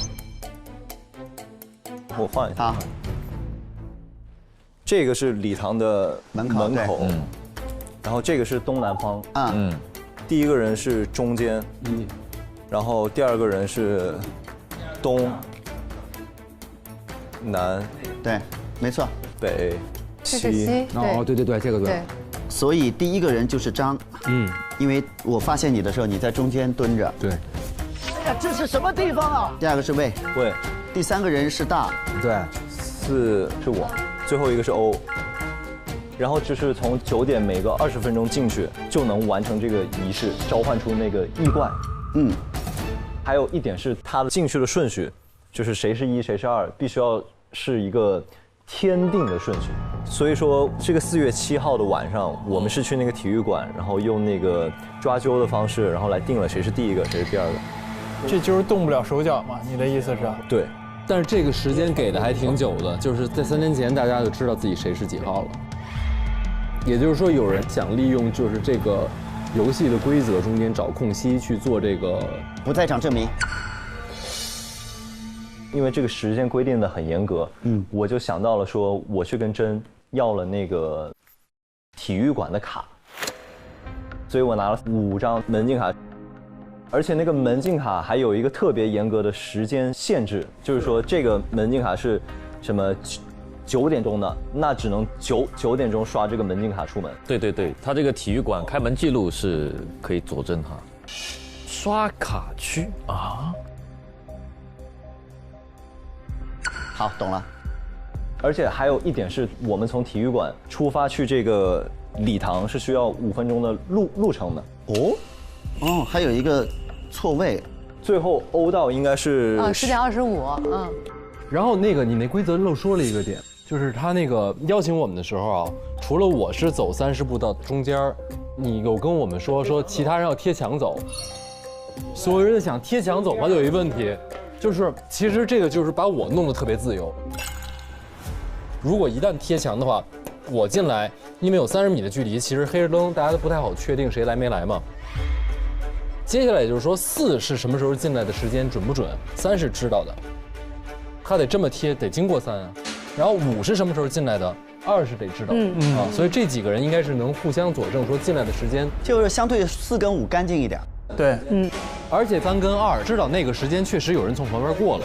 我有摸到一个人，我也有，然后猜我是那个应该是哲，他是因为他要从我这儿去西角，那就是我。对，我摸到了。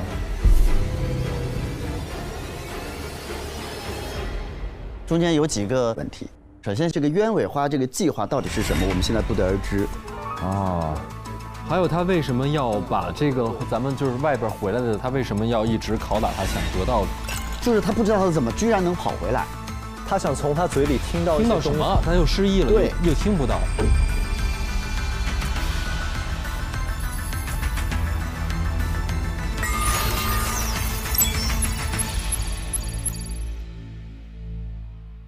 来，大老师到你了。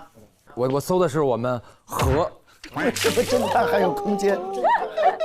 何主任，那个就是死去活来的，这个是非常的诡异的啊，太荒唐了。而且刚才在听你们说的时候，我在想，如果我们真的每个人都可以出去打这个叫什么异怪的时候，他可以用特别大的力量，你可以就是不怕疼，你是那个可以把它举起来。我就是意念，说这怪物在这儿，说哎他是要打我呀。那你是读心术啊，你可以知道异怪接下来想杀谁。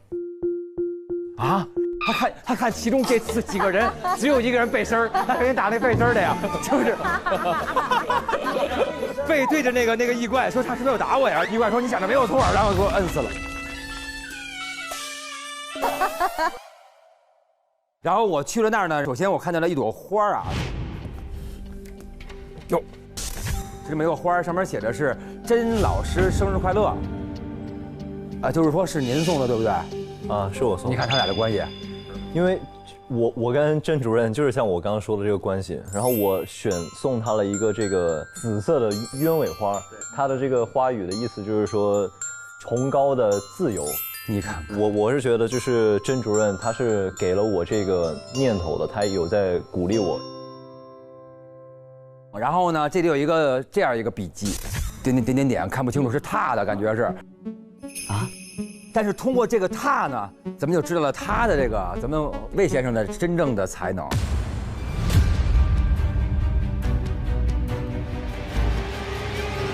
打小报告，哎，你看看他打这个才能，我跟你说，不管是到哪儿，那什么累都怕这个，都怕这个。怎么那么好这个呀都？应该是他，因为就是说，爱19年4月4号，他说何主任呀，最近在同学中兴起了一股逃出学园打异怪的风潮，甚至有人还想在校内召唤异怪。我发现背后的始作俑者是甄主任，他煽动学生破坏校规，希望您能尽快制止。为什么证明了是他有这个功能呢？是因为他下一个条上写了他自个儿的名字，说何主任今晚深夜围墙边有行动，在I18年12月1号死状。这是19年，这是18年的，他从18年就是反正就是一直在跟你。你确定是我写的吗？反正这写了有你。12月1号的这个是我写的，那后边这个呢？不是你写的吗？笔记一样吗？一样，是不是一样？来，您看一眼，是不是一样？哦，这样子看的话，字是一样，是不是一样？孩子打小报告的人就是这种。Action！ 我看，你自个儿你肯定不承认，你这种，要不得你蹲班呢？你看，你看看，这种人离得远点。这哪里一样啊？哪里不一样嘛？我这字写的多好啊！好啊，还自个儿夸自个儿呢。你看，咱们让侦探看看吧。你看，你看何主任这仨字写的差不多 ，B 班的也就这水平了，是不是？何主任差不多，不一样，不一样吗？不一样。我是行得端，坐得正。你看爱就能看出来，这个爱它没有断笔，这个是断笔，哦，对吧？好不好？就这意思吧。那就是说还有一个打小报告的。加入我们吧！看看，你看看，我跟你说，4月4号这个打小报告的比较重要，它造成了何的死亡。啊？就是他4月4号告诉了何才会去跟甄说，你让学生们去做一些事是送死。哦。然后甄觉得何会扰乱他的计划，才把何推下去了。4月4是谁？4月的话，有可能是大，因为他是在4月的时候得知了真相。你有病吧你？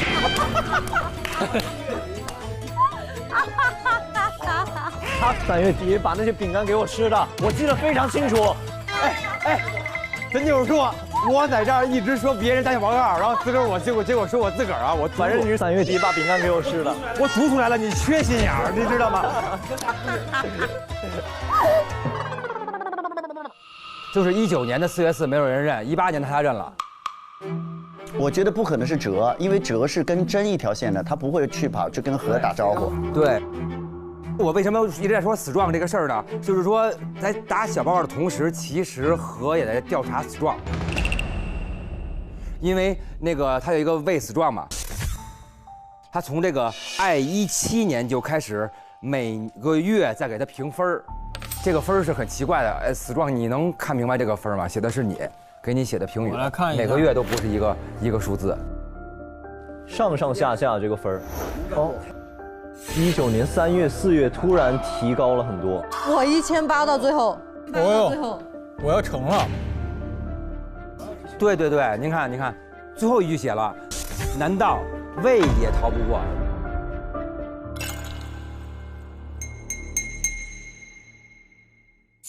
哎，是这样的，因为何好言一直在鼓励他。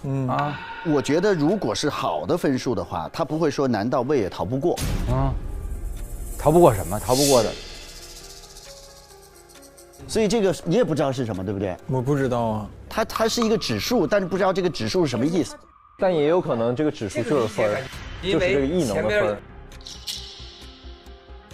有一种可能性是，何好言想要胃一直待在 D 班，他是反着来，他为了保护你，他不想你往上升，他是不希望你到 A 班，更不希望你毕业，因为现在我们大概率可以估算，毕了业的人不见得是有好的去向的，对吧？那肯定是，因为你说那些人的毕业，你也不知道他们去哪了。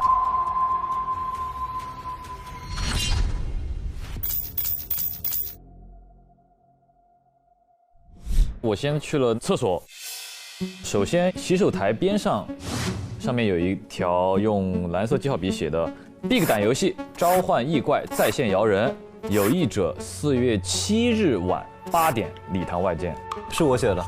所以这一波组织相当于就是先4月7号8点碰个头在礼堂。对。然后大跟张是我就是私下去说服他们，然后他们来参加的，因为我们3个是很好的朋友，虽然他们把那些烂饼干给我吃，但是欧和魏是他们俩看到这个东西之后，然后来找我的。然后在厕所墙上留有这样一条信息：在 D 班留级是好事，那是离开的唯一办法。这是毕业是谎言啊！这个好可怕。对，我看到过，然后我又结合了何好言，他说你不能让同学们出去，太危险了，出去就送死，所以我才在我的床板上面写了什么谎言啊，什么。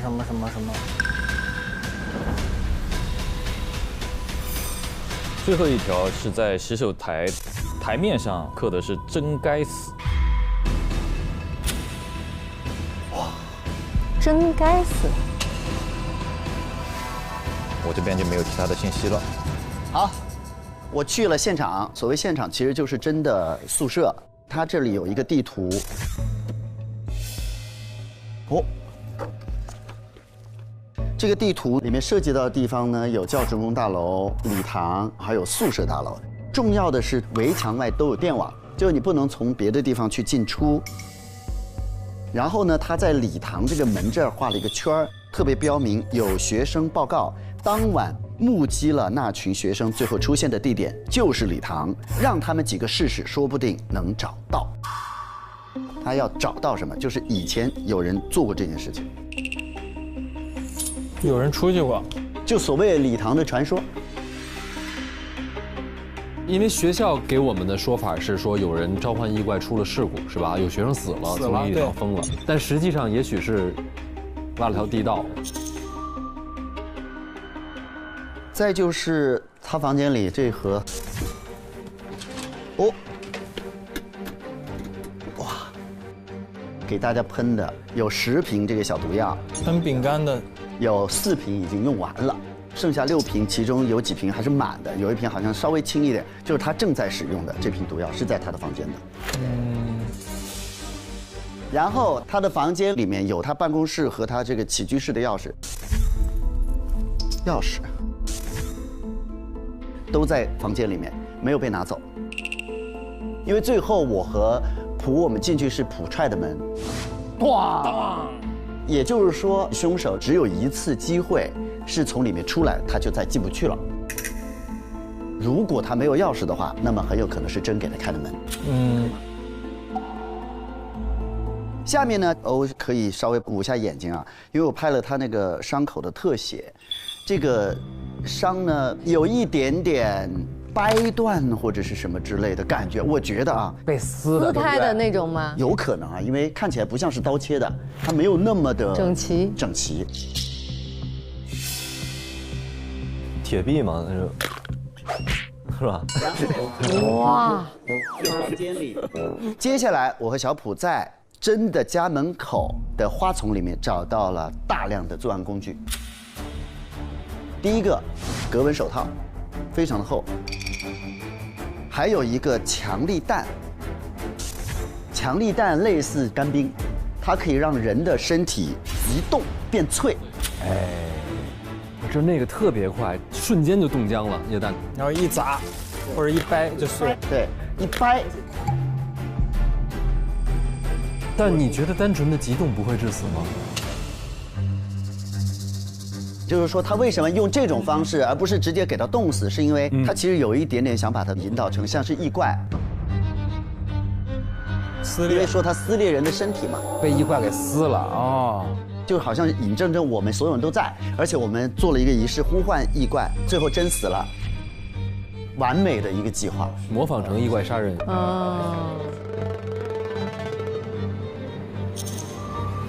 重点出现了，人麻了。全身麻醉5个小时，请注意，他是失血过多而死的，他必须得长时间的流血，他总得化了之后才能流血。但是我们在现场是看到一大滩血的，就说明他解冻其实都已经有一段时间了。真很有可能早就已经死掉了。也就是说，原本我们认为20点45分，欧作证，他有看到真来查寝。我是8点45看到主任来查寝的。这个时候出现的人很有可能是带着真的身份牌的假冒者。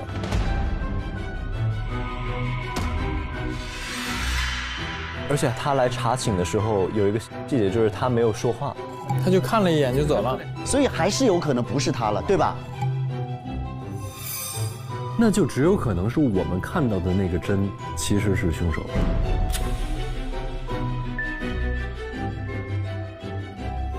那可是我们都互相佐证啊。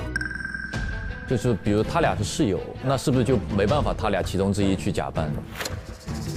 你们确定就是当时来查寝的时候对方在吗？我跟魏是一直在房间看书的。确定？我俩也确定。这样排就变成只能是欧了。除了欧，只有欧是自己。直接锁可还行？那我们就直接锁。不对啊。对，回归的礼物。有一种可能性就是那儿躺的人并不是你们其中一个人，而是又是另外一个人挂了个牌。你的意思就是我们互证的那个人其实不是？对。但是这个脑洞啊，只解决了一个问题，就是说当时我们俩互证，我以为是张和大，但其实是可以随意组合的。也许是我和陈呢，我只是以为他是大，就是也许我们2个男寝中间交叉过人，但是对于查寝那个人来说，并不能解决那个问题，很难，他必须中间有人走过。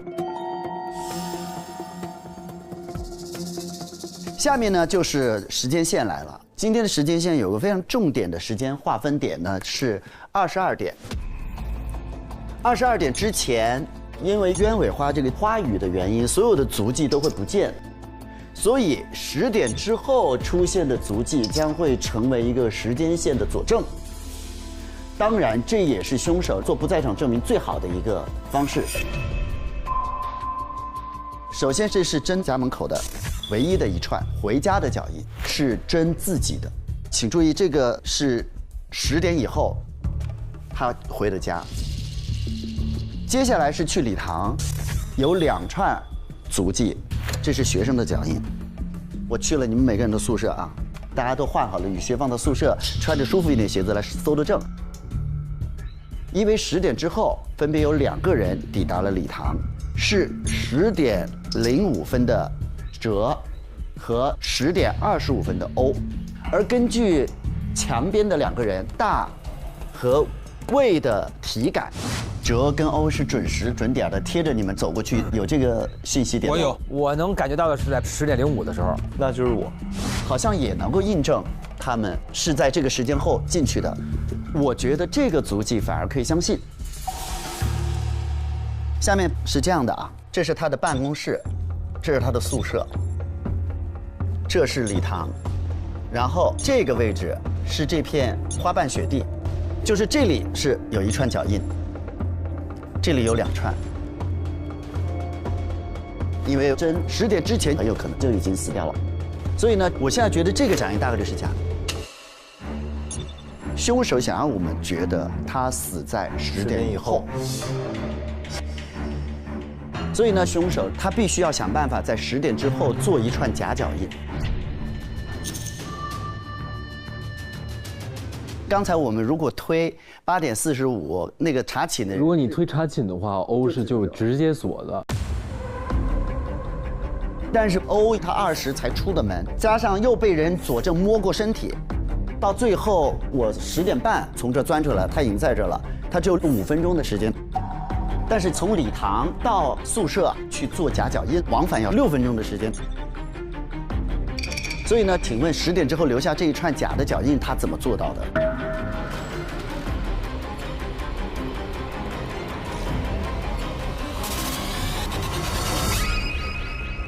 除非就是2个人一起作案。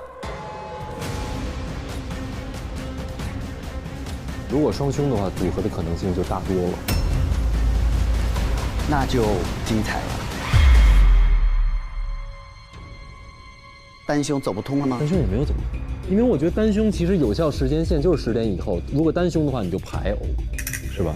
怎么就确定他是在那之前就把人杀死了呢？首先第一点，我没有确定，只是我觉得这个脚印是假的，对吧？从你们的动线上来讲，时间都很短。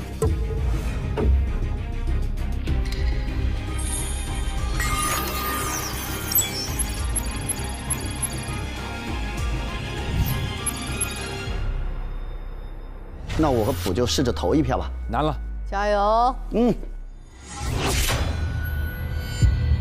如果是单凶，那就是9点之后杀的，对吧？9点之后，就只能9点之后去给他迷了、动了。单看第一轮的嫌疑，最大的是张吧。其实最关键的是 ID 这个事情的。你为什么觉得张知道呢？因为他是所有人唯一一个被叫错名字的人，所以他是唯一一个知道我们在这个学校里面对人的样貌的认知可能是出现一点偏差的。还有一点就是他的时间那么充分。对。我们需要盘双凶的可能性吗？目前这种情况的话是真的有可能，因为现在我们卡死在一个地方啊。如果不是双凶的话，欧就没有时间去做假脚印了。这是欧加谁的组合？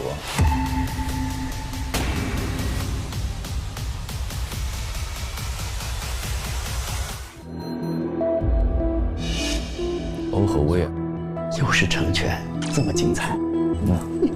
反正第一轮嘛，来，希望能够对吧？希望能对。3、2、1，走！大爷。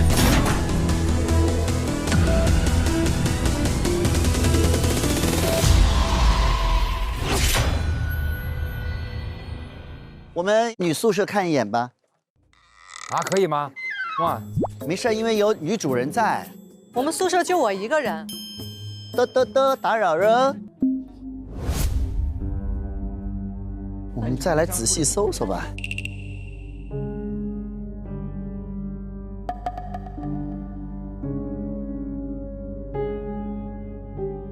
哎，你们做这个觉得很好玩，我看做这个我觉得好好玩啊，就一直坐在上面摇，好像很减压的感觉。就说4月不饶人，已经喜欢摇椅了。慢慢老，慢慢老。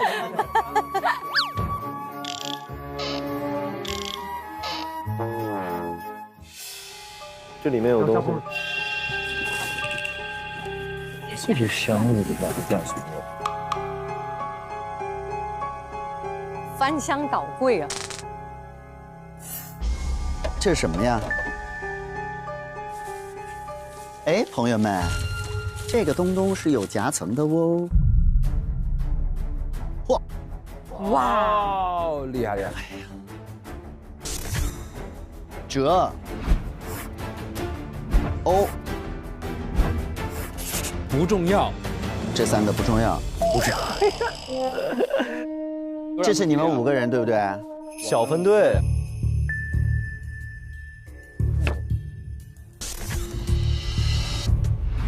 我一定会帮你保护好他，帮折滚烫保护好他弟弟，他弟弟呗。你们两个小家伙这种捆绑关系现在相当牢固啊！说一说吧。这个就是当年我们5个人结盟的要去打怪的小团体。我们这组人是真的看见怪物了。对。啊？说没有一怪吗？去年就去礼堂，我们发现了那里有一个密道，那个密道确实是能通过时空的那个裂缝。你看时空裂缝是真的，是真的，是真的。然后我们在那里确实遭遇了异兽，用我们的超能力，用我们的各种跟他们打了。他的三观破了，他不相信这个世界是这样的。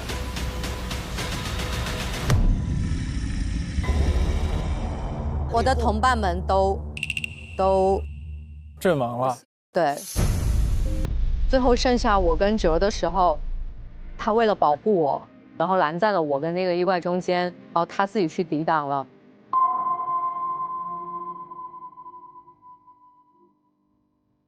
当他走的时候跟我说，一定要照顾好他弟弟。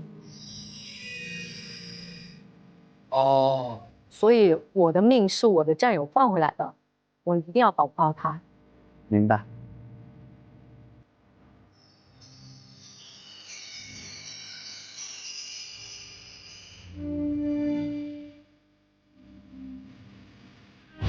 谢谢。哎，也是不能这样。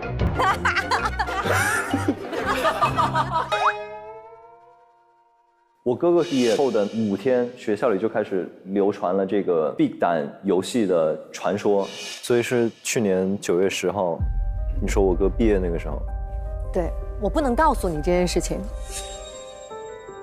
但是呢，他最近这段时间被那个甄主任怂恿得很厉害，老在跟我说我要出去，我要出去。我说你不可以出去，但我不能告诉他为什么啊。所以呢，我就去找了你，找何好言，找了他。对，我想要跟他汇报这件事情，让他阻止他们这个 Big 胆的那个活动。刚才那个是你写的？4月4那个，最近在同学中兴起了一股逃出学园打异怪的风潮，甚至有人还想在校内召唤异怪。我发现背后的始作俑者是甄主任。对。结果后来他第2天就被推下去了，所以就没有人来帮我阻止这件事情，所以你就把甄杀了。其实不是，你只好自己来参加。对，只能自己加入，因为礼堂这个密道能通过这个时光裂缝。啊，对啊。所以去年我回来了之后，我把这个时光裂缝的口堵上了，重新挖了一条密道，是通过我们学校的后山。为什么我今天要来参加？我就怕他们发现这个。如果他们真的发现了，最后就引导去后山。至少是只是到了后山，不会到那个裂缝。对，是的。哦。他跟他的想法一样，他是把他往出口的地方拐了一个弯，到了老师办公室。对。他是把去往裂缝那个拐了个弯，到了学校的后山。后山。从这儿下去的被封住了吗？礼堂对，被封了。他们上来的时候不是说弄了半天那个地道是封着的吗？我们就在这洞里爬，发现前面的出口在地道的那一侧被封死了，好不容易打开，发现我出现在了礼堂。对呀。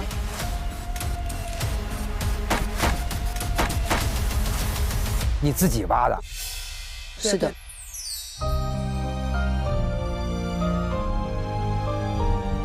咱们这学院是蓝翔吗？就是为什么都这么能挖呀？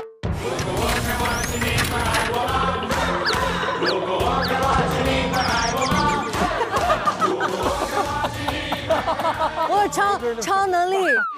欧他的能力是他准备了20个铲子，然后就你，那20个铲子就自己弄。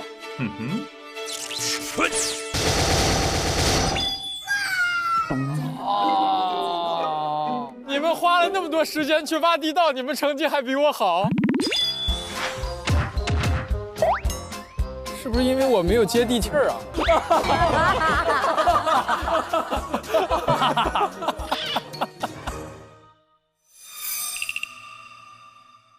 这个圈是什么意思呀？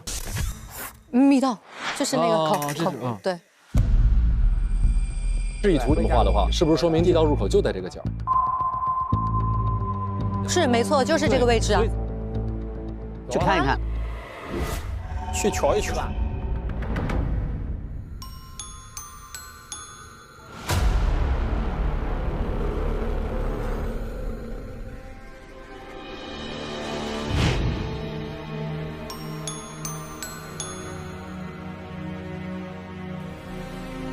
我们是从这儿钻出来的。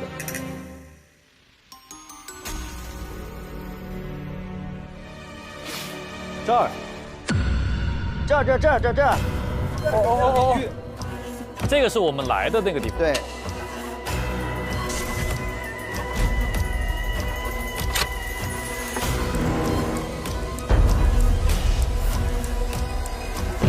这是什么呀？哎，朋友们，这里有个包，我逃了出去。我们在那里确实遭遇了异怪，最后剩下我跟哲的时候，他自己去抵挡了。他居然自己跑回来了，敲晕关起来了，看来是真失忆了。我是你哥哥也有可能。原来口不是唯一幸存的什么，不是。方形是什么？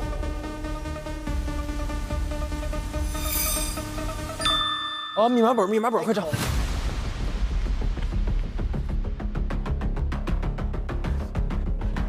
！H， 这儿了，密码本。方形是什么？原来方形不是唯一幸存的。方形是我们。原来我们不是唯一幸存的人类。异怪不是黑方块。他们不是他们，是我们。啊！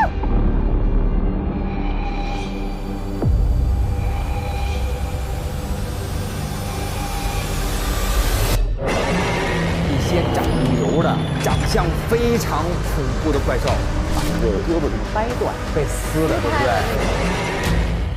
我们才是异怪啊！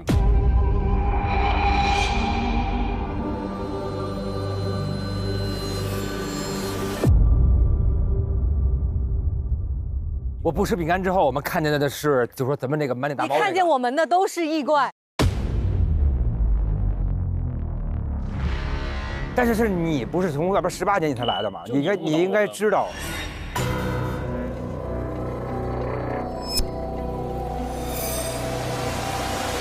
他就来调查我们的。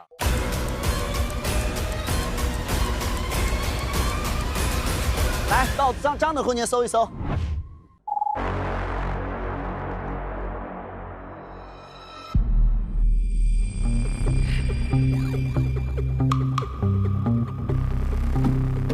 书桌，这个有人看过了吗？这个，我看过。这住院证明啊，中间隔层吗？哦，这样的。好，张铁臂是一个 H 能量站的维修员。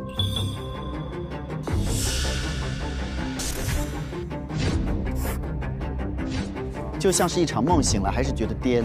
第一颠一觉睡5年，第二颠变铁臂阿童木，第三颠暴改18岁高中生，终究是颠成了我看不懂的样子。啥意思呢？你们见过这个标志吗？医院。我们是一个有科学的世界，无名古医院，包括你们这个什么什么这个地方，我告诉你们这个学校原名无名古一中，好吗？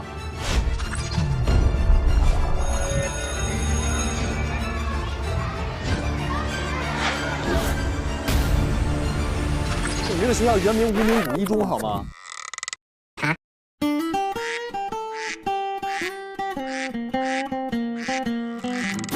有病。你这么激动，是你是这个人吧？你世界是合理的，不是这个异怪的世界。你们这就是原来的无名古一中。那我们看到的是什么呢？那你有病了啊！你们是 IE 之后的人，送他去医院。还有病了。对他的记忆是 IE 之前的，就是在以前的那个科学的纪元里边叫做 N 纪年。因为我是一个22岁的张铁臂，我是一个在管理 H 能量的能量站负责维修的一个维修工。我在那里上班，然后当时发生了一起事故，然后我就晕过去了。就我当时炸昏了之后，我也发不出声音啊，我也无法去跟人家求助，我只能在就是植物人的状态过了5年啊，或者昏睡了5年。当我再醒来的时候，人家给我一个镜子看的时候，我说哇，我怎么变成18岁的自己？我的自我认知里面我已经不止18岁了。那你怎么发现自个儿铁臂阿童木的呀？就是我当时被炸了之后，我双臂僵硬，就我动不了了就只是当时我觉得这是个伤，但是我睡了5年之后，它变成异能了然后他就告诉我说，现在是一个 I 纪元，然后有这个异能，然后有这个异能学校，然后现在有异怪要打，我觉得这个世界全部颠了所以我们这些发生的事情都不知道，你也并不相信，我都不知道，对。那醒来之后你是怎么进来的呢？你为什么要进来这儿？我醒来之后，因为我也是有异能的人啊，所以就按照这个世界现在的规则把我送进来了。他在这个 H 能量站工作到了2006年的1月11号。我们再去搜搜吧，还得再看看别的。看看哲家，这边是他的。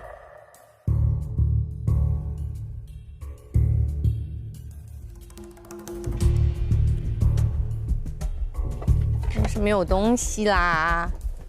还能打开呢？有东西吗？哎呦，何好言压力太大自杀了。尸体我先留校，跟下批毕业生一起处理。对。对什么对呀？对不对啊？吓人呀，这孩子。毕业出去之后的同学都说要回来看我，为什么都没回来？毕业是谎言。所以之前的毕业生都被他处理了。我看到这个的时候，我就在怀疑是不是毕业是一个什么？毕业等于就是死了，是吗？就是。什么意思？这个是我在那个甄主任的办公室发现的。我对他产生了一点怀疑。这才是一点怀疑吗？你什么时候去的呢？我是在4月7号，今天的前3天，他生日的时候，我当时就是要送他这个花，想给他一个惊喜，我就先进去之后躲在了那个柜子里，想等他进来。结果呢？结果我看他进来的时候，他就把那个有一个柜子推开了，推开之后，他后面有一个空间。什么事？就是那个空间，它那里面有一个异怪。有个什么异怪？看见异怪了，我看见了，我看到他们俩在交流。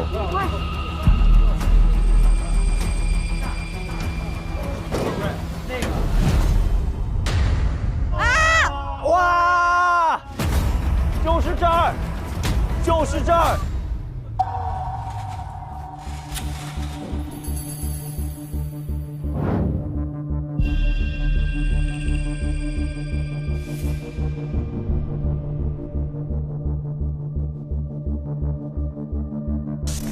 无人区辐射，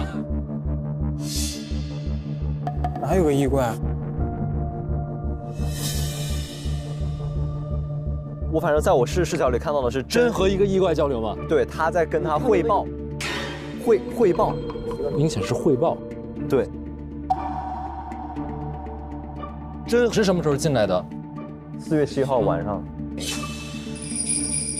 校长。校长。因为7号每个月的7号，他是要跟校长汇报的。异怪是校长。校长是一个异怪。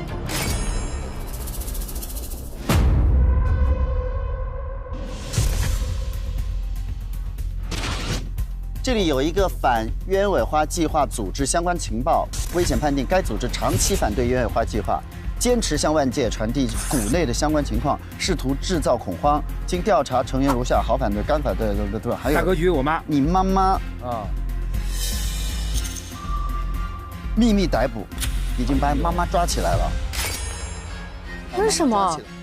因为他们是个组织反鸢尾花的，然后反鸢尾花计划成员的后代名单是大感应。B 班的处理的建议是伪造家长信件，观察学生状态，如有异常立即上报。这就是你说的为什么1月1号妈妈给你写的信都是假的。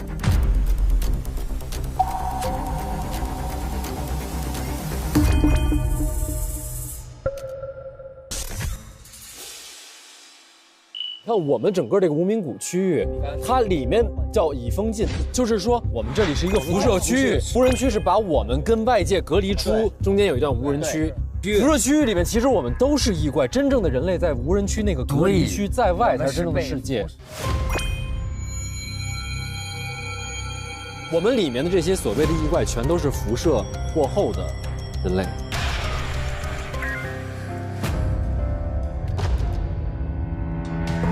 啊，我们就是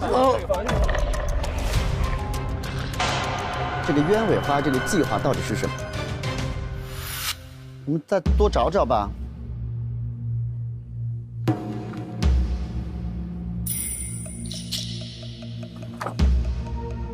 写给每位新来的老师，千万不要交换衣服。学生是依照衣服来辨认老师身份的，任何人穿上老师的衣服，学生都会把他认成这位老师。写给每位新来老师，时刻佩戴好你的名牌，以防忘记穿着外套。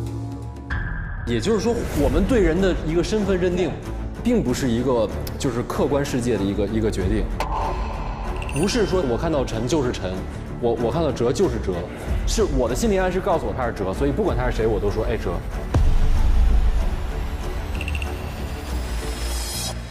我好好奇这个，哦，钥匙，这有个钥匙哎，这个钥匙是开这个的？不对呀，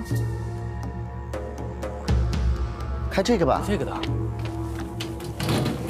开了，来了，这个柜子打开了啊，有新线索了。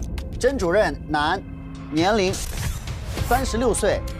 病人于N223年9月10日晚被谷内逃出的异怪打伤，后送入医院，因防护服受损，暴露于 HWZ 中，经3个月的隔离治疗，现已病情稳定，体内辐射含量超标，建议不要直接接触健康人类。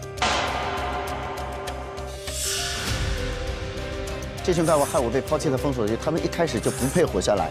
至于那些不安分想逃跑的，我就利用他们探探路，我做梦都想逃出去。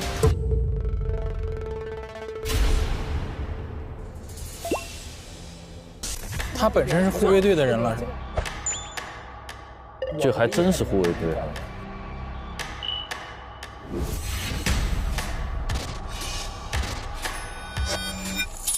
那是不是这个护卫队就是负责在无人区里面巡逻的，防止我们这里面人往外逃的？但是有几个热爱自由的学生出去了，撞见了在这巡逻的这个护卫队，也就是真，把真打伤了。然后我们在那里确实遭遇了异兽，用超能力跟他们打了。对，你们看到的以为他是异怪，但其实你们当时打的那个人就是真。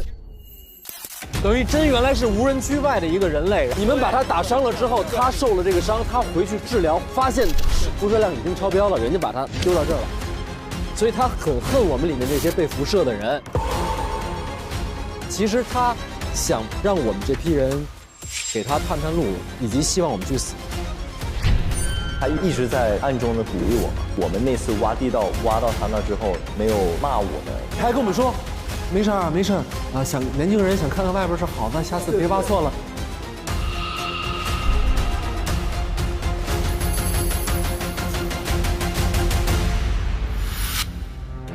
这个怎么开？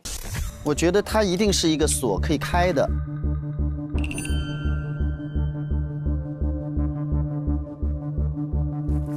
哦，这能开，这个是不是有东西啊？Iris， 红魔，红魔。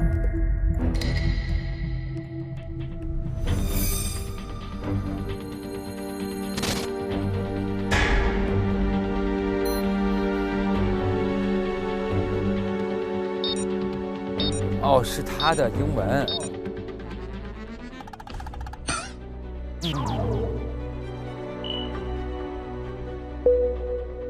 Iris 的意思是虹膜。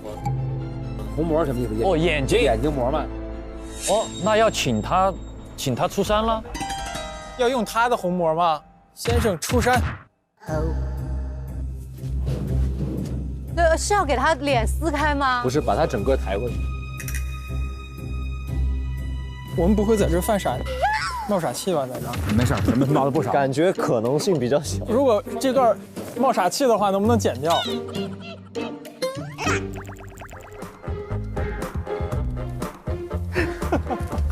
咱们先挡着眼睛啊！来，先追着点。那是脚呀，虹膜不是应该前面吗？用眼睛不是用鸡眼看呀！来，好，来，3、2、1，看一眼，看一眼。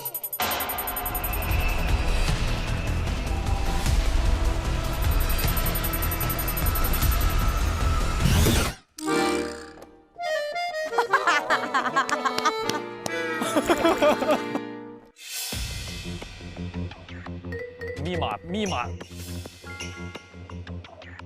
虹膜啊，我用虹膜的拼音来试试啊。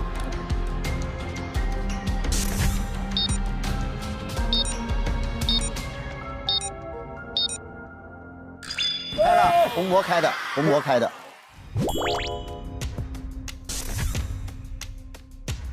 门卡也有了。幻灯片，幻灯片。哦，来幻灯片。这不是显得厉害一点吗？啊，厉害一点。跟尾花计划。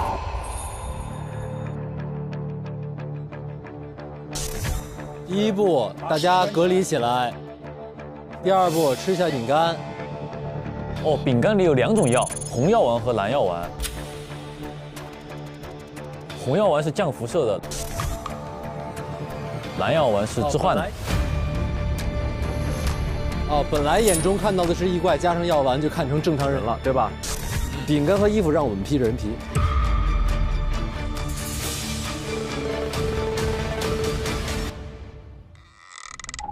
这是何好言的手机。家长代表只有把孩子们关在这儿，他们才能得到药物，我们别无选择。在一些人眼里，这些孩子本不应该存在。作为无名谷出生的历史学家，我会去学校任教，陪伴这些孩子长大。如果他们在20岁还未发生变异，就证明药物是有效的，我会申请让这些孩子离开。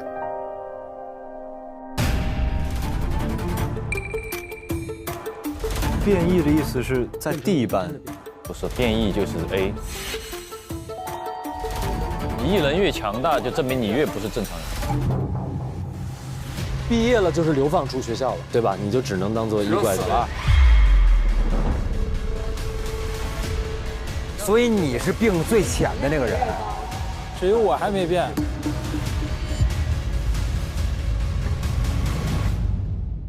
历史书。H 能量站。对，就是这个我原来工作的地方。H 能量站发生了大的爆炸。于是2006年的1月16日，这是一个灼伤你的铁壁。然后2006年的1月21日，这里是一片哀鸿遍野。然后呢，接下来不重要的患者是因母体孕中接受过量的辐射，导致婴儿发生畸变。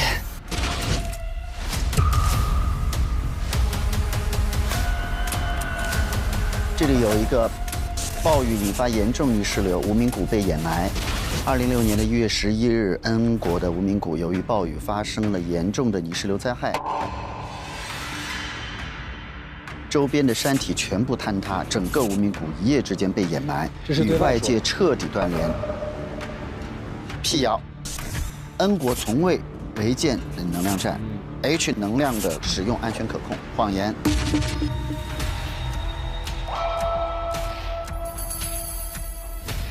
就是他们用一个所谓的泥石流掩盖了这个 H 的能量站发生爆炸的事情，然后我们这些人就被辐射了。101学院拥有异能基因的孩子在这里接受训练。我们是个异能学院嘛，我们每个人都有异能，只有 A 班里面最优秀的那个学生能毕业。毕业出去之后的同学为什么都没回来？异怪不是他们，是我们。异怪不是他们，异怪是我们。H 能量站发生了大的爆炸，哀鸿遍野，过量的辐射导致婴儿发生畸变。我们里面的这些所谓的异怪，全都是辐射过后的人类，我们就是被辐射了。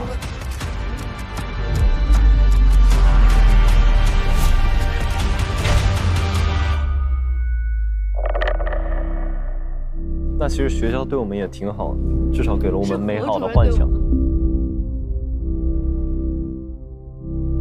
他是说只能关在这儿才能得到药物，因为他出去的话，你们接触别人就会辐射别人。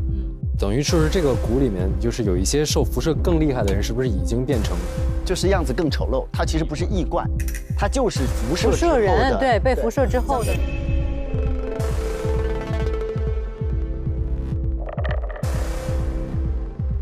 我们现在就可以去异能室看一眼吧。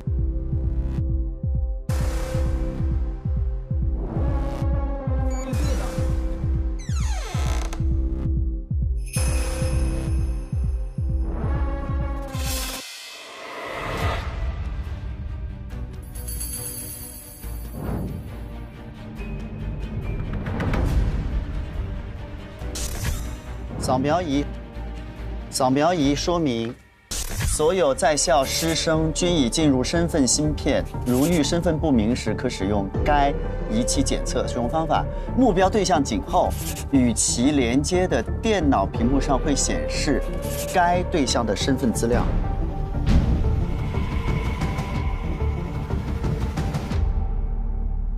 因为你们的身份是不是都已经很清晰了？其实就是我不知道我是谁，对不对？先扫你来。哎，来了，来了，真能扫啊！正在识别。真的假的？哦，张铁臂变异，双臂硬化。他说的完全不是异能情况。要不要把我留到最后，好不好？把我留到最后。那我先来吧，就反正我也是背后的，我怎么猜别人？我是因为什么病啊？正在识别。我的异能呢，只要别人站在我的身后，然后我就能心灵感应他。大感应，脑后多长一些。脑后多长哇，是脑后就可以啊！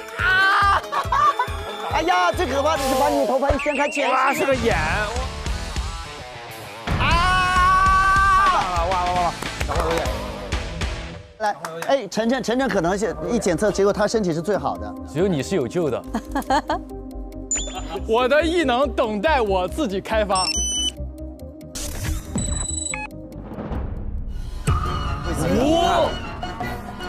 哇！是没有病啊！你一直升不了班，就是因为你一直没有变化。我没有异常状况。这个拿出来吧。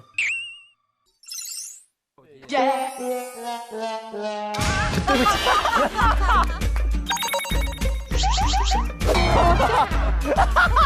咱们在这儿一直是这样。没有，他觉得更好像是有几个傻乎乎的蹲着的。来，我给你普闪哦，它有静电。强，所以你会闪哎。闪光。哎呀，亮子。来，哲弟弟。我的这个异能，折不疼，谁打我我都不疼，无痛感。这个是最厉害的意念。我能用意念举起一盏灯。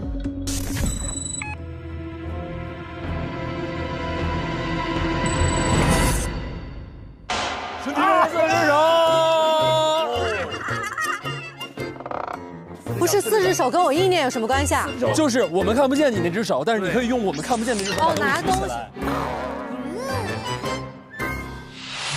西。你觉得我会是你哥哥吗？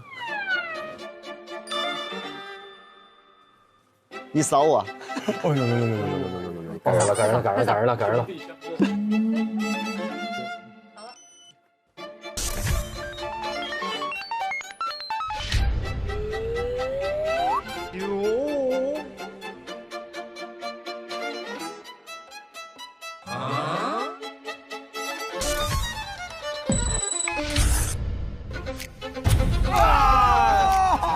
长期期高烧，脑部脆弱，脑部脆弱，所以哦，怪不得我经常失忆。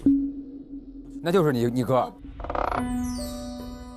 天哪，你是滚烫，你没有死，没有死啊！天，我有一个哥哥，他叫折滚烫，我就一直很思念我哥哥嘛。弟弟啊，哥，弟弟，哥。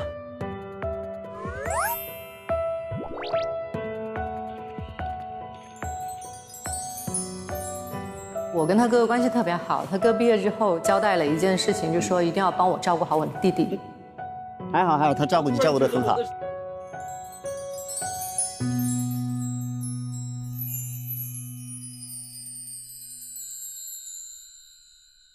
绘画局敢看吗？有什么不敢看的？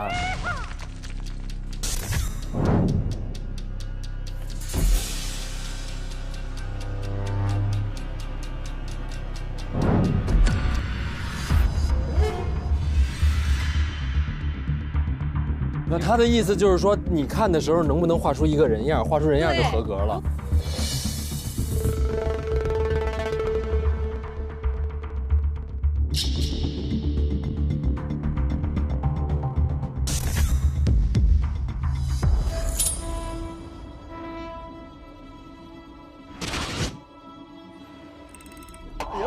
那什么？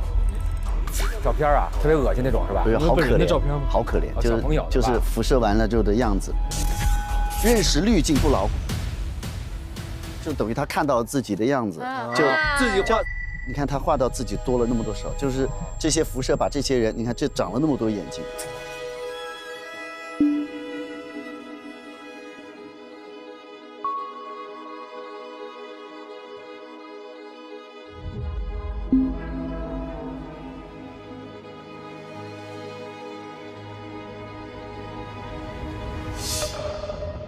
这个东西有什么用吗？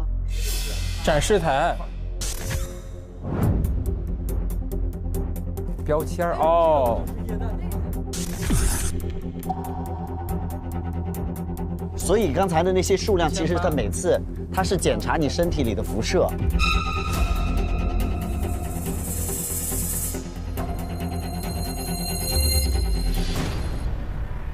我知道了一个特别难受的事情，所以他就算怎么了？我妈妈哭不是因为我学习好，她是因为她知道我病越来越重了。哇！我的心他妈碎了。我妈哭是因为那个，她不是因为我觉得我学习好，是觉得她快绝望了，因为她觉得你的对呀。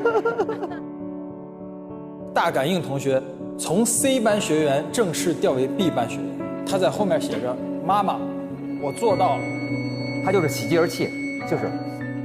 别忘了妈妈。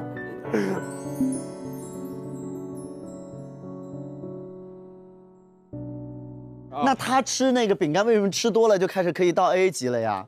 吃多饼干就是辐射越来越重了，我感觉很有劲儿啊，很爽啊，每天身体里的能量在就是慢慢的增加什么的。过了1个月测试的时候，我直接从 C 班升到了 A 班。我看见他拿一个东西在往饼干上喷，我也不知道那是什么东西，但那个东西上面是有一个小骷髅头的。接触多了会要你的命，你可得小心点儿。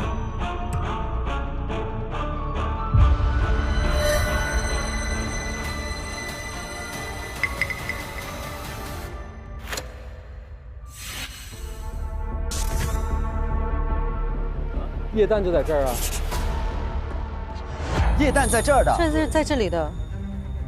你看，他的这一整套东西，格纹手套，他一整套东西都在这儿拿着，那他怎么会可以拿到这个卡呢？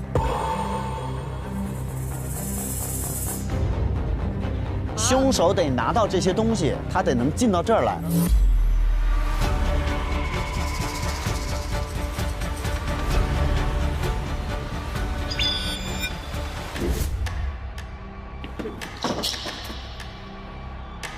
可以去自闭室看一下。我们先来看一下这个，对，这个要卡进去。吓我一跳。哦，要卡哈。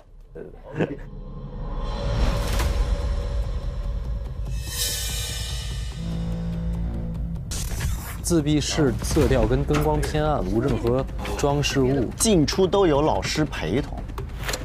今天的自闭室的记录：4月10号3点半到4点半关了一个人，4点到5点关了另一个人。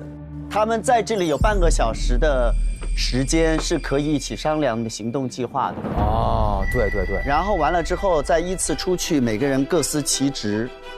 而且2个人肯定是商量好，俩人都要犯错误，就是为了进闭室，是不是？来这儿密谋哦，就是为了进来，2个人一块进来密谋啊。所以说进自闭室的这2个人应该是最晚看到那个甄主任。如果来查寝的甄主任是假的话，他必须得让他的鞋下面有花瓣，5点以后才会有花瓣。所以呢，今天被关了自闭室的这2位是谁？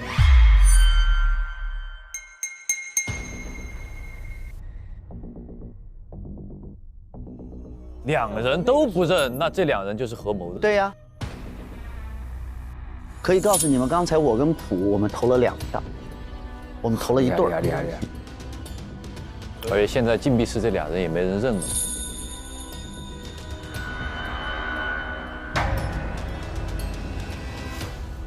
来吧，去现场。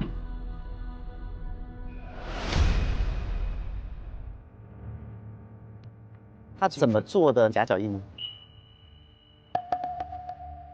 咱们从体育馆出发，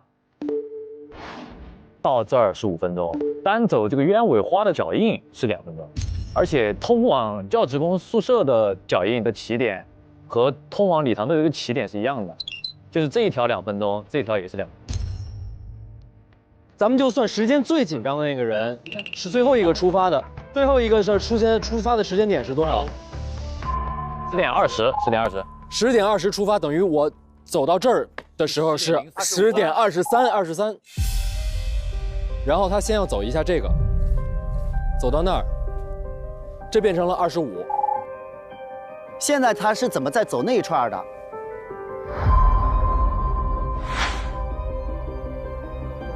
他是怎么完成的这2个脚印？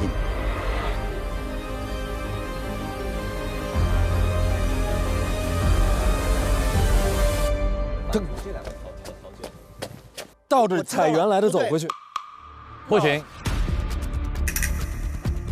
没有重复踩他的痕迹。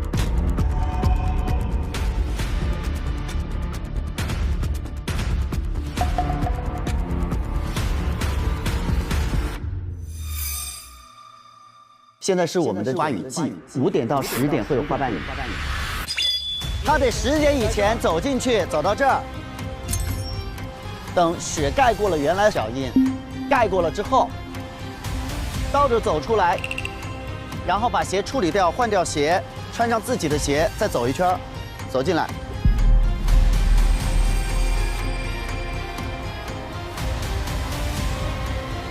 那么他倒退着出来之后，而这个鞋呢，应该没有时间再放回房间或者处理扔掉，大概应该就是在学生宿舍这边。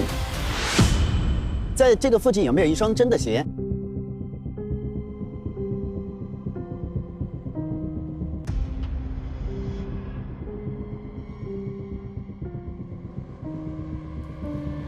朋友们，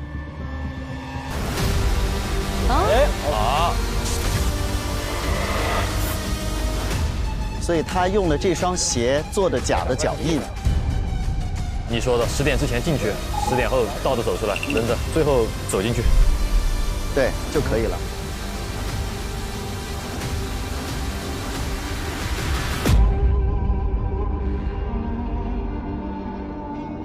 就集中讨论吧。现在呢，我再把这个空间的位置跟大家确认一下。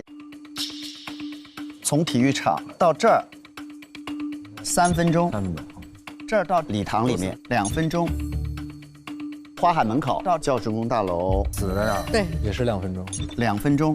这里面呢有5个方位，站了5位同学，张的时间是21:05分到位，魏的时间21:25到位，大的时间21:45到位，哲来了22:05分到位，且他摸了大，所以大可以证明他来了。欧的时间22:25分到位，且他摸了魏，魏可以证明他来了。有一个出发时间是锁死的，因为有摸着墙走的这个过程，他是21点出来的，但是没有人证明他是这个时间到的，对吧？因为他在中间，没有人能看得到他们是不是在这个礼堂里的，全都是黑的。来，我说一下，单杀这件事情不对。我们如果推单凶，那查寝的他就是欧了。但是欧没有办法完成在后面的这个仪式当中做一串夹脚印。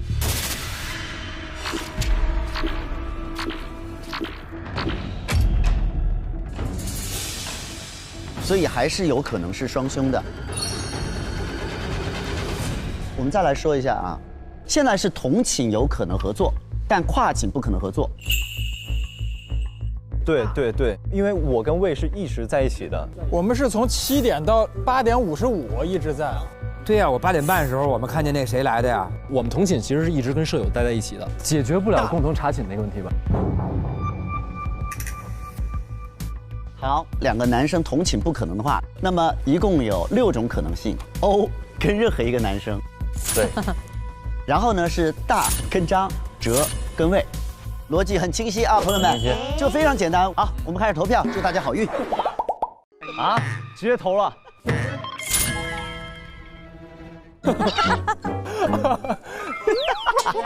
侦探，您能给我们那个明示一下啊？你们没有一点辩解的空间吗？侦探，我有一个很大的缩圈啊。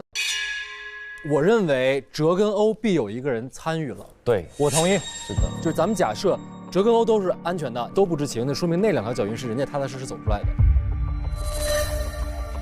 对，也就是说前面3位中间有1位其实要在完成在22点之后出去伪造脚印这个事儿。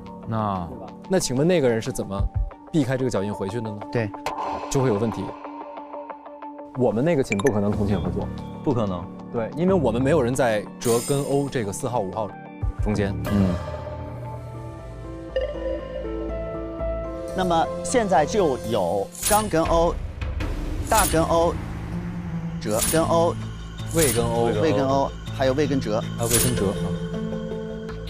哎，我突然想，欧跟大是不是不太可能？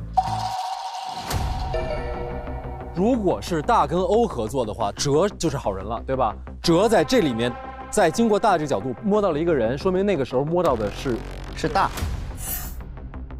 大21点45就进去了嘛？啊，真的宿舍。然后他到22点的时候，来这儿伪造了这个，极限操作他20点04就到这儿了。但是不行，因为哲走到这儿的时候，他不能看到这儿有脚印。对，因为他是没有留下脚印的。对。那是。如果是大22点05从这儿得出去，然后他怎么出去？他出不去了，出不了。那他出不来了，没有重复叠的脚印，所以大跟欧的这条线时间上来不及。好。如果我们这个仪式成立的话，会有什么结果发生呢？今天有一个利用异怪传说的这个事情，所以我有一个小想法，就是说，这个杀人的手法，他费了这么大的劲儿，他想让大家看到的一个结果就是这个是异兽杀人，异怪。所以我觉得欧比较有可能的原因，是因为他想要用这个方式去警示他想要警示的人。欧最想要警示的就只有是弟弟。对呀。所以弟弟就排除了。他如果想要警示弟弟的话，他一定不会让弟弟跟他一起做一个假的，然后再警示你。恭喜大家，已经变成了3选1。来，哲，坐下说，没事。坐下说，来，没事。我想去黑板那说。啊，那你去这里，来，对不起。想说好久了。快跟弹簧一样弹起来了，你下来。我对不起。在我这儿是欧跟张和魏，是跟他们其中一个人合作起来弄的。他们俩做了什么呢？张跟魏都可以10点之前，他们可以先藏在这个办公室里面。到了这儿干的事儿是要等10点雪停了之后制造那个夹脚印。至于怎么造这个夹脚印，就穿着他那双鞋，倒着走就可以了。对。双生君等到10点05分之后，你走进去之后，他才能出来。对，他倒着出来，留下脚印。这个时候他很从容，因为他跟欧是一对儿，所以哪怕被欧撞见了也没关系。礼堂那边脚印不就多了吗？没有，等到欧到了这儿之后，他扛着欧或者抱着欧，只留下一串脚印进去。哇，糖来了。如果是张和魏的话，我跟大是发现不了的，都发现不了。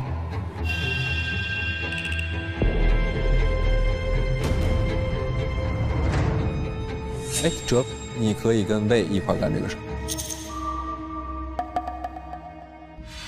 弹掉。就是魏早就到了这儿，10点的时候他用2分钟到这儿等着你，你03到了，他背着你走进去，05的话你就摸到他了，魏他从这儿到这儿等着就行。也有可能，是有这种可能。现在呢，我们来盘一盘这2个凶手做了什么，请各位注意。下午在自闭室里2个人，我这儿还有一个从真那儿看的今天的自闭室的记录。3点半到4点半，4点到5点，对，有中间 double 半个小时2个人在一起。今天的相见，我觉得不是意外，他们真的有可能是凶手。2个人相见，是他们计划当中的一环，而且是要完成这个计划的一部分，要么就是有东西要交换，要么就是商量时间点，而且他们需要互相配合做什么。而且2个人为什么可以彼此信任，互相去做这件事情吧？对。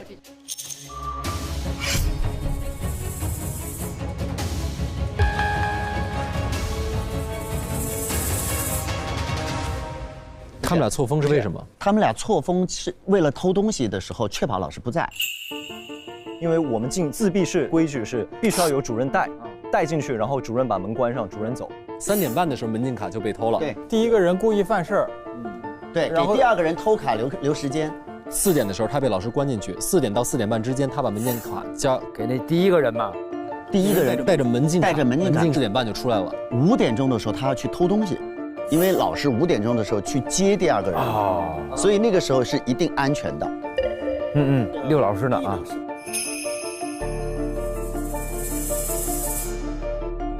而且他们这一切必须要在6点前完成，因为6点到7点是放饭时间，大家应该都在食堂吃饭的。我们是7点回宿舍，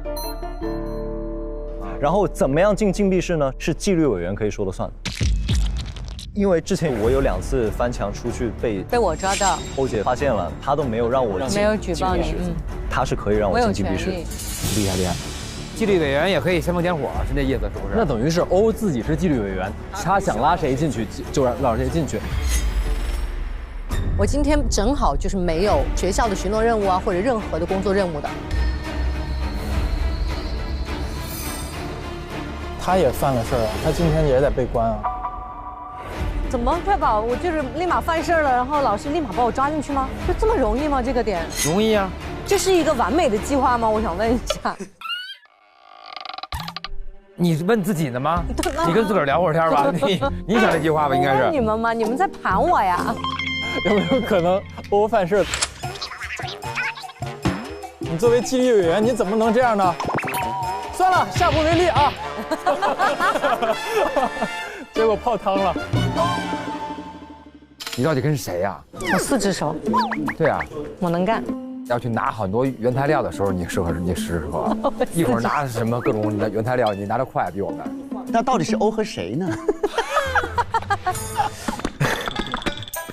真着急。这一幕欧说好熟悉，一秒都没有啊！对，是我想起来那局那个在海边渔民那回，他自个儿就认了，结果又不是你，那回这个屁呀，不是的呀，他那回还认了。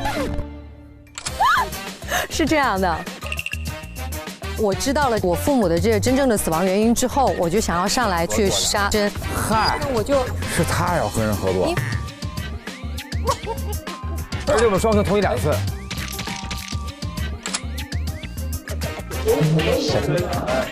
可以，这回不应该是了哈。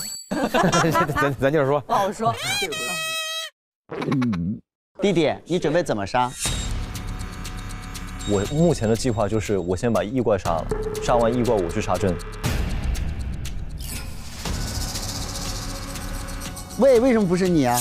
如果真的确定是欧的话，他的首选是谁呢？欧选我其实是他的最下策。怎么说？因为首先我跟他没有太多交集，再一个我的时间并没有张好，我非常好的前提是哲一定是从那边走，哲如果从我这边走呢？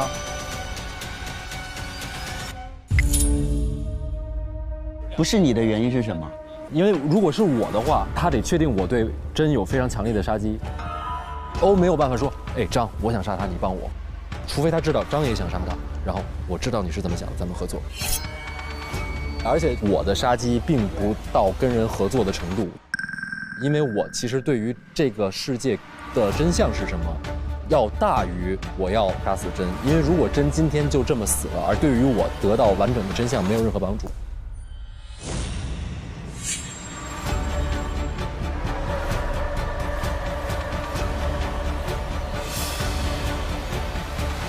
投票吧，祝大家好运！哎呀，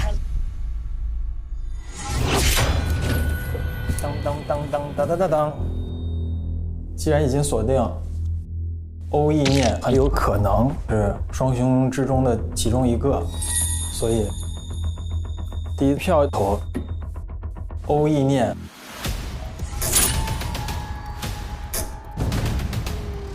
我先把欧给投了吧。欧不容易，我给欧意念，欧意念，欧吧。对不起，姐姐，欧是肯定。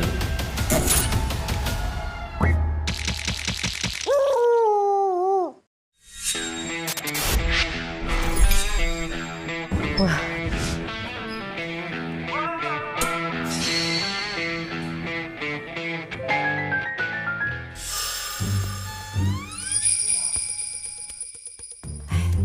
来，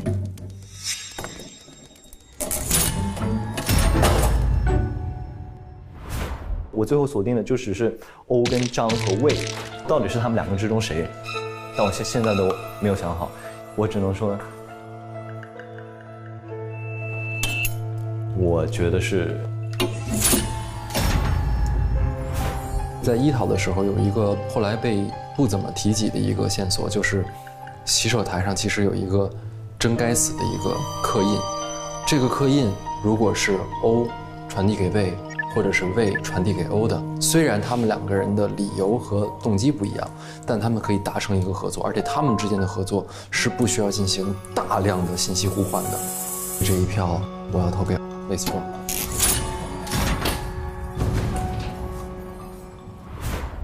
那现在就锁定在我跟张之间，我肯定没有办法投我，所以我就只能投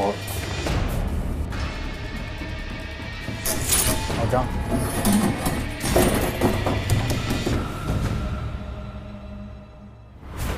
魏的可能性呢，其实是比较大的，但魏有一个点呢，说服了我，就是他在的那个位置是有可能折会经过的，哪怕是卡5%或者1%的 bug， 这都不是一个完美的计划。张开始是觉得不可能，就是他坐在中间这个位置，那等于旁边一圈摸来摸去的，反而他就显得很多余。可是呢，我又觉得这反而却是欧在有了这个杀人的概念里面，他想要选择一个完美搭档的话，张是时间最充裕且是没有任何风险的。的，所以排来排去好像只有张跟欧了。今天来投张跟欧吧，应该没错。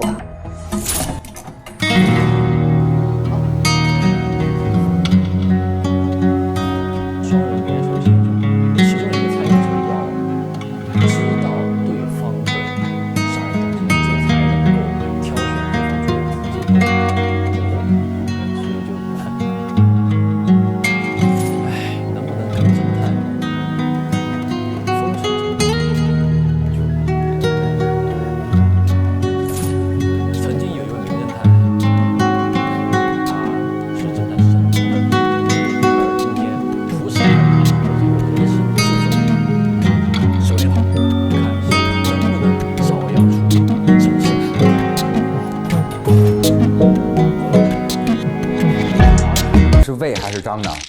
魏还是张呢？我要听我妈妈的旨意。我妈妈会怎么样选择？我妈让我选择你。是张吗？我从来没有投过张碧。再来一遍。我妈让我选择你。啊？怎么是魏？我不知道，我没有投过张。我现在两个人我真的不知道是谁，所以。就这么着吧，我就投给张还是魏？张魏是投给了是张还是魏？好，就这么着吧。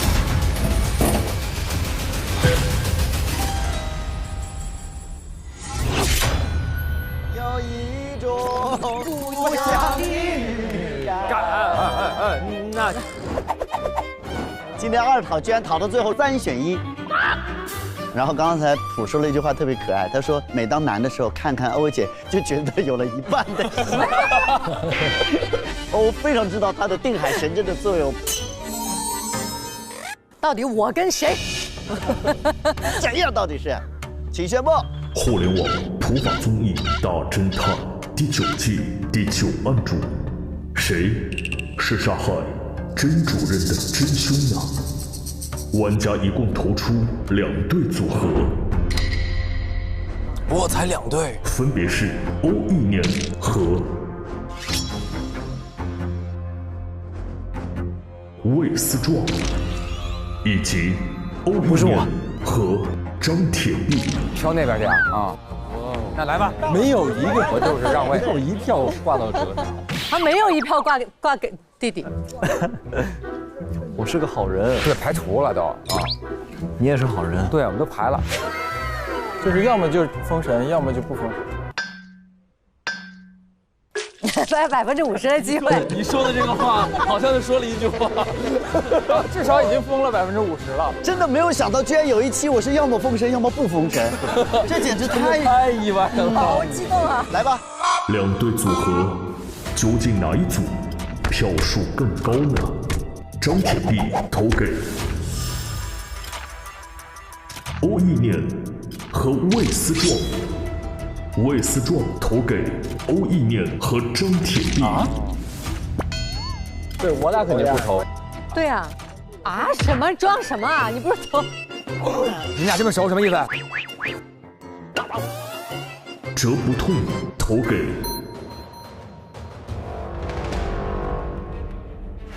要看感觉的话，我觉得不会是魏那么明显的线索，因为他跟何主任很熟，他要干这些东西说的太痛了。我觉得是张。欧意念和张铁壁。这年轻人，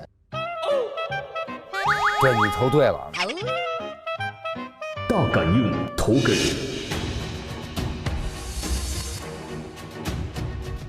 投给张还是魏？张魏是投给了是张还是魏？那么我就投给魏吧。好，投魏10，好，就这么着吧。上回就猜在他们俩这儿了，这回一定还是会猜在他们俩这儿。简直是欧意念和魏思壮，还得是我。嘿，不让我不投张，主要是不知道说是。我感觉我投错了。平的，目前是平的，平了。侦探第1票投给欧意念和魏思壮。这么厉害，第一轮哎。侦探第2票投给欧意念和张铁壁。你显得小普很关键。小普害怕。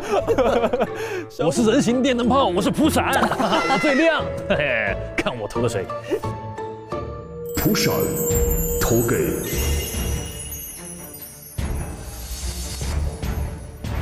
魏思壮，其实是杀机最明确和直接的，因为他目睹了真沙河的犯罪现场。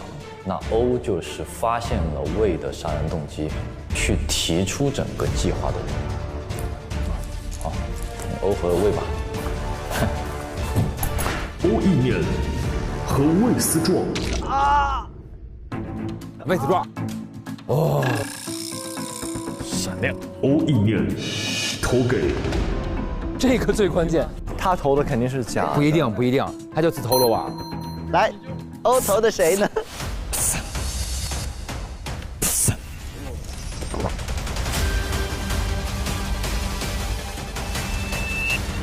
来，要放下去对吧？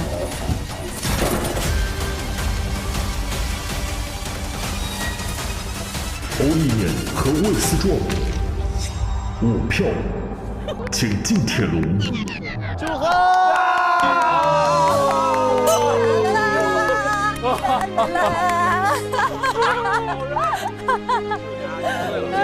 祝贺！祝贺！没有关系，你是好人。就是他们俩，你投对了。好，不进笼子，来了进笼子。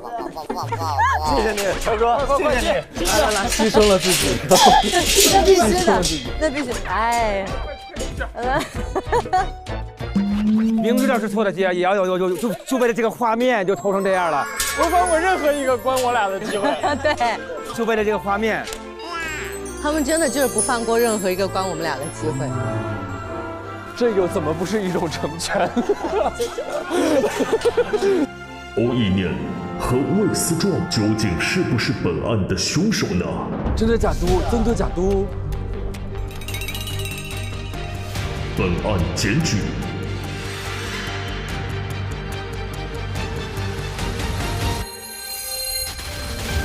没错，我就是本案的凶手之一，欧意念。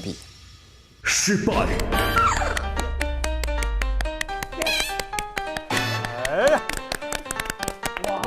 厉害 ！No！ 我这个人形自走手电筒，看一下能不能照耀出真相。你知道刚才若愚说了一句多可气的话吗？这何尝不是一种成全？成全画面。谢谢成全，气人不气人啊？送上徽章。累了充电，来瓶外星人，有请阿外。好可爱，这个外星人。外星人电解质水提供的侦探徽章。精彩！哇！欧姐，一人3个。祝贺若愚。哇！笼子里也有。可以拿。哇！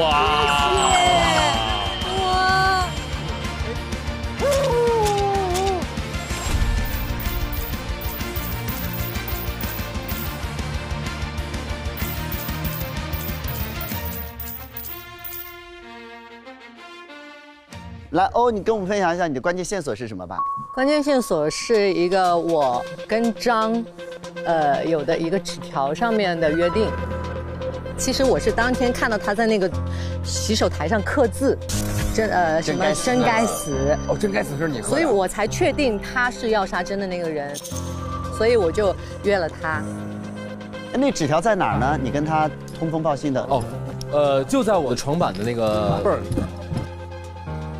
没事，这不重要。你刚来，你不知道这个画面可要留久一些，咱们离开远一点。对，他们聊他们的啊。大老师，你一天天散播的什么谣言？气人不？就是下铺。哦，看到了。啊！哇，这个太隐蔽了，这个很难发现。对，这是关键性证据。这就等于这 CP 就出现了嘛。漂亮漂亮。今天的节目其实讲到了一个环保的话题，但是因为当被当作是一个异怪来形容的时候，可能会让我们更加严肃的去思考这个危害性。那么也希望大家看完我们这案，除了觉得很精彩、觉得很欢乐之外，也希望能够有所思考吧。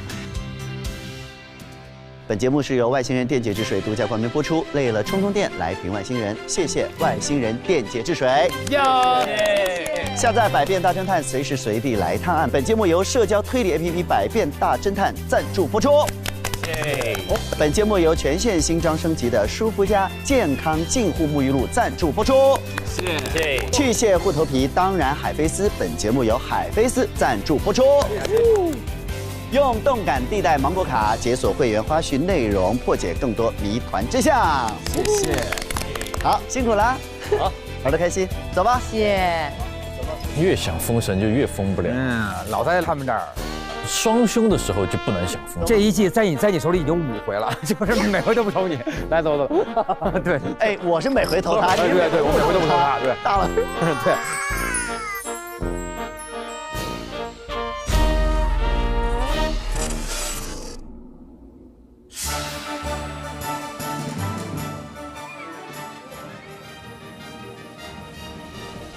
大白吧，真相！欢迎来到大侦探合议庭，我是主持人小齐齐思君。今天我们邀请到了几位老朋友，欢迎我们的郭慧法官，欢迎我们的李佳琦法官，大家好，还有我们的杜素娟教授，欢迎各位。那么接下来我们本期的合议庭会从青少年犯罪、环境保护、人身自由等话题聊起，在探索案件真相的同时，以案析法，与法同行。合议庭第9案现在开庭。这次的案件发生在架空的无名谷学校当中。首先是无名谷的整个悲剧呢，是源于多年前的一场所谓的 HWZ 泄漏，它产生的辐射不仅对生态环境造成了巨大影响，同时也导致了无名谷的居民出现了身体上的病变。那这样的一个背景事件，各位老师会有怎样的看法？这个能量站的管理者，因为自己的疏忽呢，导致这个危险物质泄漏。这种社会机构、组织或者个人因为故意或者过失，导致环境污染的这种情况，应该是要负担相应的民事或者刑事责任。在这个过程中呢，环境资源问题啊，是近现代以来啊，全世界的各个国家都引起广泛关注的一个非常重要的一个问题。我们国家呢，也历来呢高度重视环境保护问题。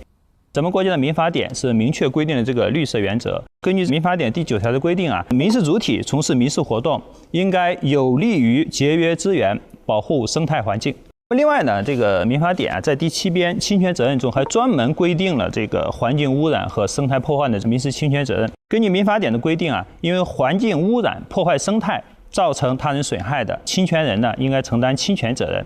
另外还规定呢，侵权人违反法律，故意污染环境或者破坏生态的，我们是以补偿性为原则。但是如果侵权人呢是违反法律规定，故意污染环境，造成严重后果的，那么被侵权人呢有权要求这个侵权人呢要承担一个惩罚性的赔偿责任。就是说，我们民法里面的侵权责任一般来讲是一种补偿性的，是一种恢复性的这种赔偿责任。你受了多大损害，就要赔偿你多少的损失。像这个案件里面的这种能量站的管理者，他是违反法律，故意去污染环境的话，那么这种情况下可能就承担一个惩罚性的一个赔偿责任，可能造成的这个损失没有那么大，但是你可能我给你一个高额的一个惩罚性的赔偿责任，这样才能起到一个惩戒的作用，预防再犯的这么一个作用。根据民法典的上述规定啊，有关的社会机构、组织或者个人污染环境的这个行为，首先呢要承担一个民事的侵权的一个责任。那其中呢，对于一些非常严重的一些侵权行为，有可能会构成刑法上规定的一些刑事犯罪。从这个故事里边 ，N 国 H 能量站管理者的疏忽，导致了 HWZ 这么一种放射性物质泄漏事故的发生。我们知道放射性物质，它的危害性啊，不是一时半会儿就能消除的。它对整个环境的破坏，以及对人体健康，甚至人的生命的一种损害啊，它是持续的、长久的。多数情况下，我们基本上是可以来认为它是已经触犯了刑法的规定。作为管理者，作为这个行政主管部门，这些人呢，也有可能触犯相应的规定。因为你作为管理者，你负有依法勤勉履职、监管的这么一个责任。如果执法者没有做到严格的监管，就是我们说的政府监管部门，那么也有可能触犯相关的职务犯罪，也有可能触犯刑法第397条所规定的滥用职权或者玩忽职守罪。如果他在监管过程中有收受贿赂，那么进而实施了这种玩忽职守或者滥用职权的这么一个行为，那么有可能是什么呢？徇私舞弊滥用职权。根据刑法第397条第2款的规定，徇私舞弊并滥用职权的，相较于一般情况下的滥用职权，是要判处更重的刑罚的。刚才我介绍的滥用职权罪，那么同时如果伴随着有收受贿赂的行为，并实施了滥用职权，根据我们相关的司法解释的规定，是需要数罪并罚。这个链条上的相关的人员都有可能要负相关的刑事责任。明白，就是追究他整个背后原因，链条上涉及的每一个人。没错，因为这种危害太大，可能是危害到子孙后代，甚至是几十代，甚至上百代人。是的，明白。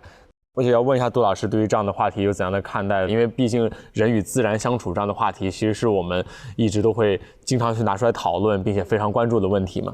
对，其实对人和自然的一个关系啊，人类本身还是很重视的，都非常强调人和自然的一个平等关系。比如说在咱们国家里面，像我们的儒家文化，他认为人和自然是平等的，我们互相感应、互相印证。那道家文化呢，他甚至认为人和自然是一体的，就是我们都统一在一个天道当中。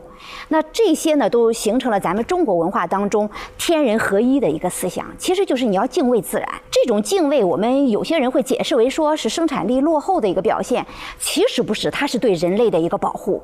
就是因为人类的认知是有局限的，在你认知有局限的情况下，假如人类没有这种对自然的敬畏，我掌握了对于自然界的一个全面的控制，那后果是不可收拾的。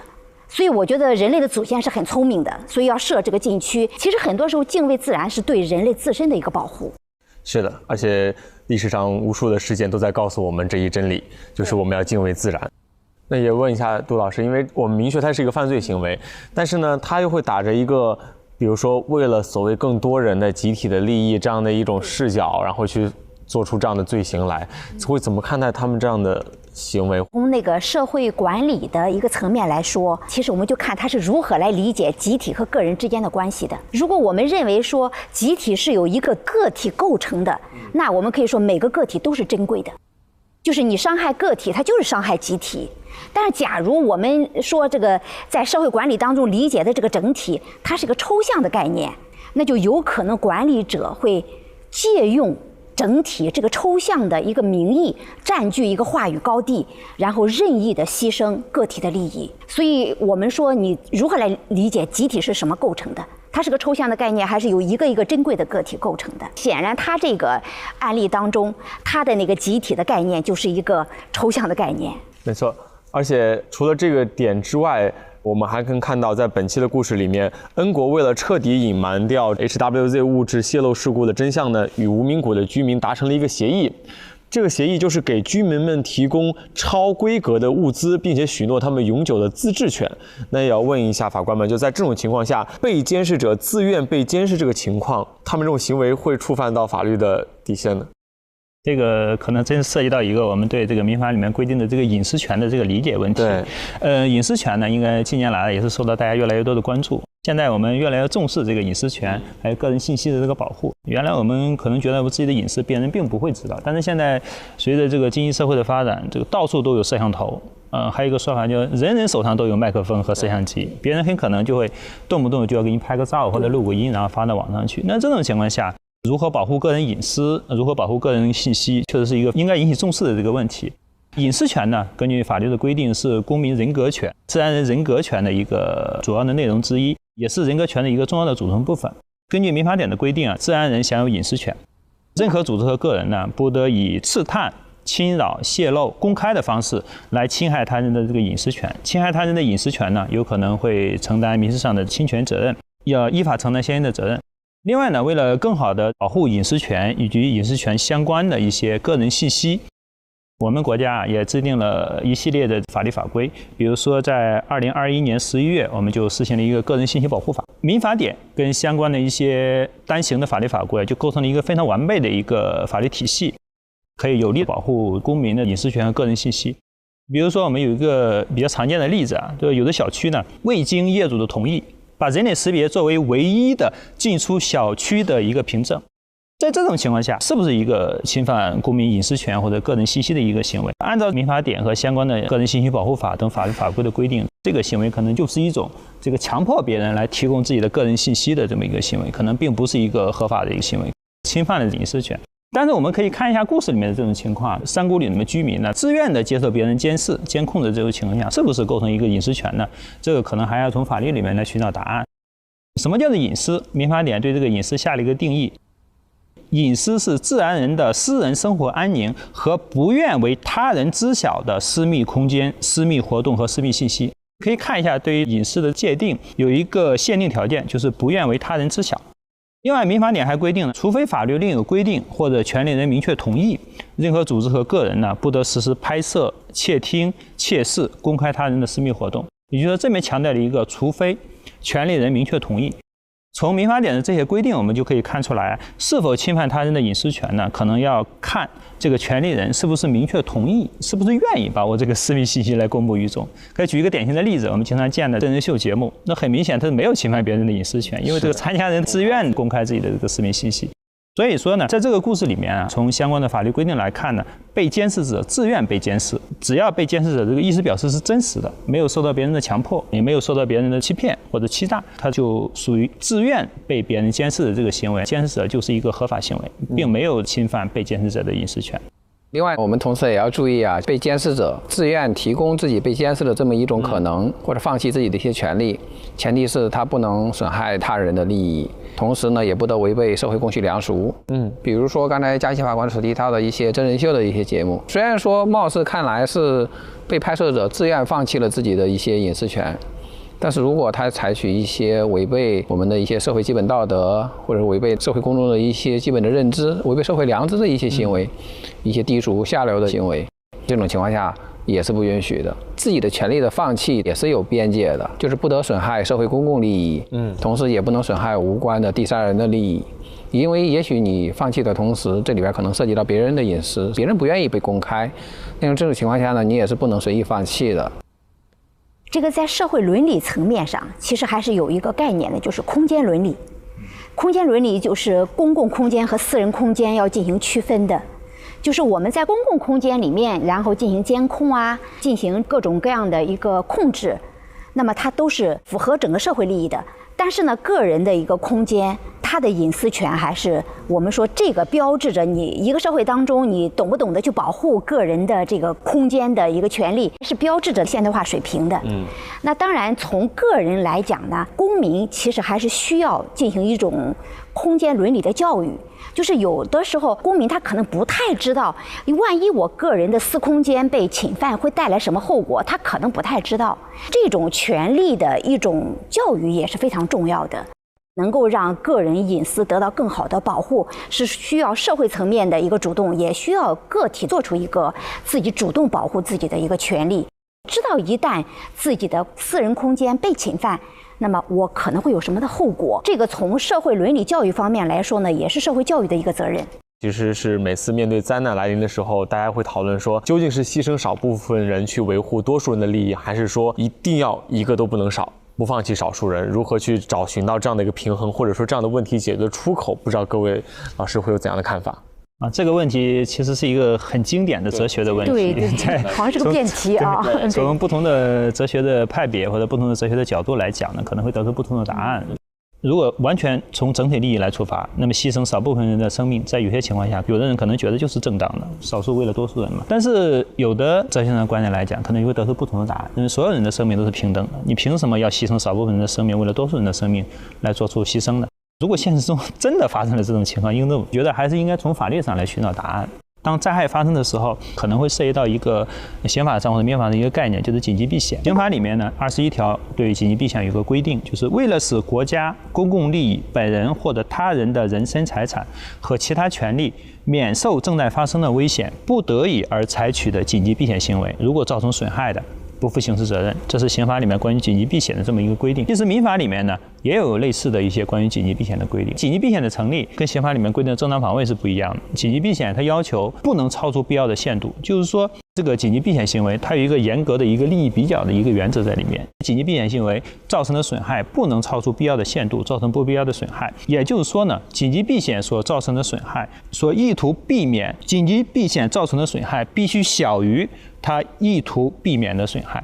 那么在这种情况下，我们一个比较，你紧急避险造成的这个损害结果，如果等于或者大于了你意图避免的这个损害结果，那么你就超出了紧急避险的这么一个限度，就不属于紧急避险行为，有可能会要承担刑事责任。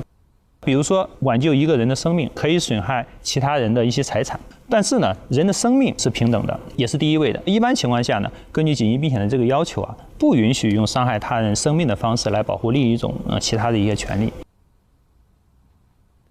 实际上是我们整个人类啊，能够生生不息，所从原始社会步入文明社会的一个基本的原则，就是每个人的生命啊都是无价的。我们要尽一切可能去维护、去保证每个个体的生命的发展受到保护的一个权利。当然，在世界上存在有一些极端情况，要牺牲掉少数人，换多数人，它是低成本的管理方式。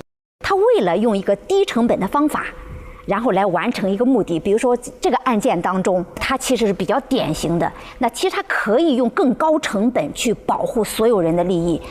其实就是解决问题的那个思维方式，它其实是选择了一个低成本、更简单的方式，而且忽视了人的价值。在这一次的案件所架构的故事里面呢，嫌疑人们角色年龄呢分别都是18岁，他们是否也属于青少年的犯罪规定范畴？如何进行一个定罪量刑？这个案件里面的作案凶手啊，是一个典型的这个青少年犯罪的这么一个范畴。未成年人年满12周岁以上，不到25周岁，我们一般称为青少年犯罪。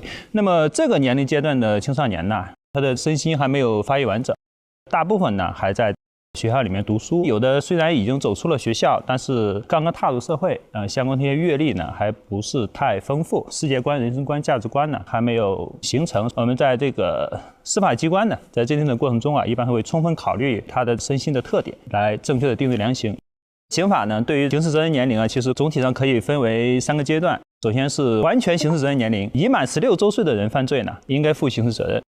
但是同时呢，根据刑法的规定，未满18周岁的，应当从轻或者减轻处罚，这是完全刑事责任年龄。那么第二种情况呢，是这个限制刑事责任年龄，就是已满14周岁、不满16周岁的这些未成年人，犯故意杀人、故意伤害致人死亡或者重伤、抢劫、强奸、爆炸、放火、贩卖毒品、投放危险物质这些犯罪的，应当负刑事责任。另外一个呢，是不满14周岁的这些未成年人呢，是不负刑事责任。但是考虑到这个最近一段时期这个未成年犯罪的低龄化，我们国家呢，这个相关的一些刑事法律进行了一些完善。比如说这个近期出台的这个刑法修正案啊，就明确的规定，对于已满12周岁、不满14周岁的未成年人呢，犯故意杀人、故意伤害罪、致人死亡或者以特别残忍手段致人重伤、造成严重残疾的，情节恶劣，经过最高人民检察院追诉的，应当追究刑事责任。像这个案件里面的这个作案凶手已经满18周岁，应该是属于完全刑事责任年龄。同时呢，也不属于这个刑法规定的应当从轻或者减轻处罚的这种情况。但是综合来讲，他刚满18周岁啊，我们还是应该充分考虑他的这个身心的特点，可以对他酌情予以从宽处罚。未成年人犯罪就是一直在强调承担刑事责任的问题。需要明确的一点就是，承担刑事责任指的是国家公权力机关、国家公诉机关代表国家依法对他进行追诉。人民法院呢，根据刑法以及相关法律和司法解释的规定啊，依法对他定罪量刑，被追究刑事责任就存在可能被判处相应刑罚。至于说16周岁、14周岁和12周岁，它是针对不同种类的罪行所承担刑事责任的范围和可能。所以我们在讨论刑事责任的时候，更多的讨论是他有可能被判处什么样的刑罚。明白。作为一个老师，我比较容易去反思教育里面的问题。其实你看青少年犯罪里面，这些孩子他普遍有2个共性。第一个就是他们普遍没有那个共情能力。如果这个共情能力没给他培养出来的话，他一旦遇到矛盾和冲突，他就会把对方理解成是对自己的冒犯，然后就会上升到戾气啊、仇恨啊，甚至有惩罚对方的冲动。所以在他们的这个暴力行为背后，往往都是没有共情能力的一个表现。另外还有一个呢，就是他的理性能力，我们也没有给他培养出来。这个理性能力呢，一个是对是非标准的独立性主动掌握，不是说他被动的，让他自己主动能够了解、能掌握这个我们的行为规范、法律规范或者道德禁忌。那这个呢，他掌握不好，他就会对自己的行为没有一个判断的能力。另外，他这个理性能力呢，也表现在他向内，他没有一个情绪控制的能力。他的情绪上来以后，他就没有办法去对自己的情绪啊，对自己的行为进行辨认。这样的孩子也往往没有一个逻辑能力，就是我的行为和我这个行为的后果之间的逻辑关系，我这个行为会导致什么样的后果，他往往也就仅限于一个本能驱动。我们没有对孩子进行培养的话，那他们就非常容易出现自己行为的失控。是的，特别是越年轻的孩子，其实对于这样的逻辑思维，他的那个链条是断开的。对。18周岁的未成年人犯罪，他的刑事责任相比较成年人，为什么可以从轻或者减轻处罚？除了未成年人他的生理的发育状态没有达到像成年人那样完备以外啊，他没有经历像成年人那样完整的教育或者说社会经验的这么一个训练，他不具备这样的知识，不具备这样的经验，那么他在面临着冲突、面临着问题的时候，他可能本能的会去采取一些比较激烈的手段，比如说暴力手段。那么这些暴力手段如果到一定的程度，有可能就触犯刑法、触犯法律。对。在这一次的故事当中，孩子们其实是被故事里这个甄主任所引导，然后激发了孩子们不理智的那一面，让他们去产生了犯罪这种行为。是您对甄主任这样的行为会有怎样的看法呢？这个就是利用了孩子们的弱点嘛。对，就是因为青少年在成长时期的时候，其实我们最该关注的就是他们的一个认知能力。这个认知能力的核心其实就是一个独立思维、独立判断的这样一个能力。那么你有了独立思维和独立判断的能力，你就不太会轻信和盲从。那所以我们会看到，在别人的恶意的引导之下，如果一个孩子他没有一个独立的理性的思维和判断的能力的话，是非常容易被教唆啊、被怂恿啊、被误导的。您说到教唆这一点，也想问一下法官们，因为像这个老师他在鼓动学生逃离无名谷，甚至是对外界发动袭击这样的行为，是不是构成了一个教唆犯罪行为？从法律上来讲，这个曾教授的这种行为毫无疑问是一种教唆犯。刑法里面对教唆犯有明确的规定，教唆犯就是利用自己的授意或者说劝说等等各种手段来教唆别人去实施一定的犯罪行为的这种情况。根据刑法的规定啊，教唆犯不是一种独立的罪名，它不是说一个罪名叫做教唆犯，而是一种共同犯罪的一种形式。根据刑法的规定啊，教唆他人实施什么犯罪，那么教唆人呢就跟被教唆人就形成一个共同犯罪。根据刑法第29条的规定啊，教唆他人犯罪的，应当按照他在共同犯罪中所起的作用来处罚。就是说，你教唆别人去犯罪，那么要看你这个教唆行为对于他人犯罪起到了什么样的作用。如果起到了主要的作用，那么你就是主犯；但是如果起到一个次要的作用，其实你可能是一个从犯这么一种形式。比如说这个故事里边啊，这个曾教授呢，教唆学生对外界发动袭击，这个暴力袭击行为是一种犯罪，毫无疑问，它也是一个教唆犯。那么暴力袭击行为属于故意杀人罪，那么曾教授呢，就也构成一个故意杀人罪的这么一个共犯。但是在这故事里面呢，这些少年们最终并没有犯下曾教授所要教唆的那个罪名，所以如果说曾没有死亡，然后被捉拿归案，对于他教唆的行为最终会如何进行处置呢？根据犯罪的停止形态，就是我们讲叫犯罪呢，基本的形态就是故意杀人，那么人死掉了，这是一个完整意义上的一个故意杀人行为。那么也有可能存在什么呢？杀人这个人可能没死，那就是犯罪的未遂。也有可能呢，拿刀准备去杀人的时候，就在过程中因为被告人的哀求啊，或者说自己的怜悯等等各方面的原因，终止了犯罪。那么这种情况叫犯罪终止。那甚至是在这之前，他去准备犯罪工具的时候，那也可能就是属于犯罪预备。根据被教唆人的具体的到哪个阶段，那么教唆的人同步就构成哪个阶段的共同犯罪。明白。所以像这样的教唆犯罪，其实都是取决于最终所行动的那个人他所犯下的罪行的情况。非常感谢3位老师今天和我们围绕不同的角度来对今天的案件进行了分析。那良好的生态的确是地球运转的希望，蓬勃的少年更是人类发展的希望。万物并育而不应相害，人人皆有责，毁者为罪人。希望我们都能够对自然环境保有敬畏之心，对青少年教育抱有敬畏之心。再次谢谢各位的分享，大侦探何以婷，我们下一期再见。再见。大侦探9联合微博共同发起大侦探全民普法课堂主题活动。本季大侦探全民普法课堂再度升级 3.0 模式，和北京大学、武汉大学、中国人民大学、中南财经政法大学、西南政法大学、西北政法大学、华东政法大学7所国内知名政法高校共同诚邀全网观众一起分享讨论节目中的法律知识以及日常生活中容易忽略的法律常识，推动全民普法教育。上微博带话题大侦探全民普法。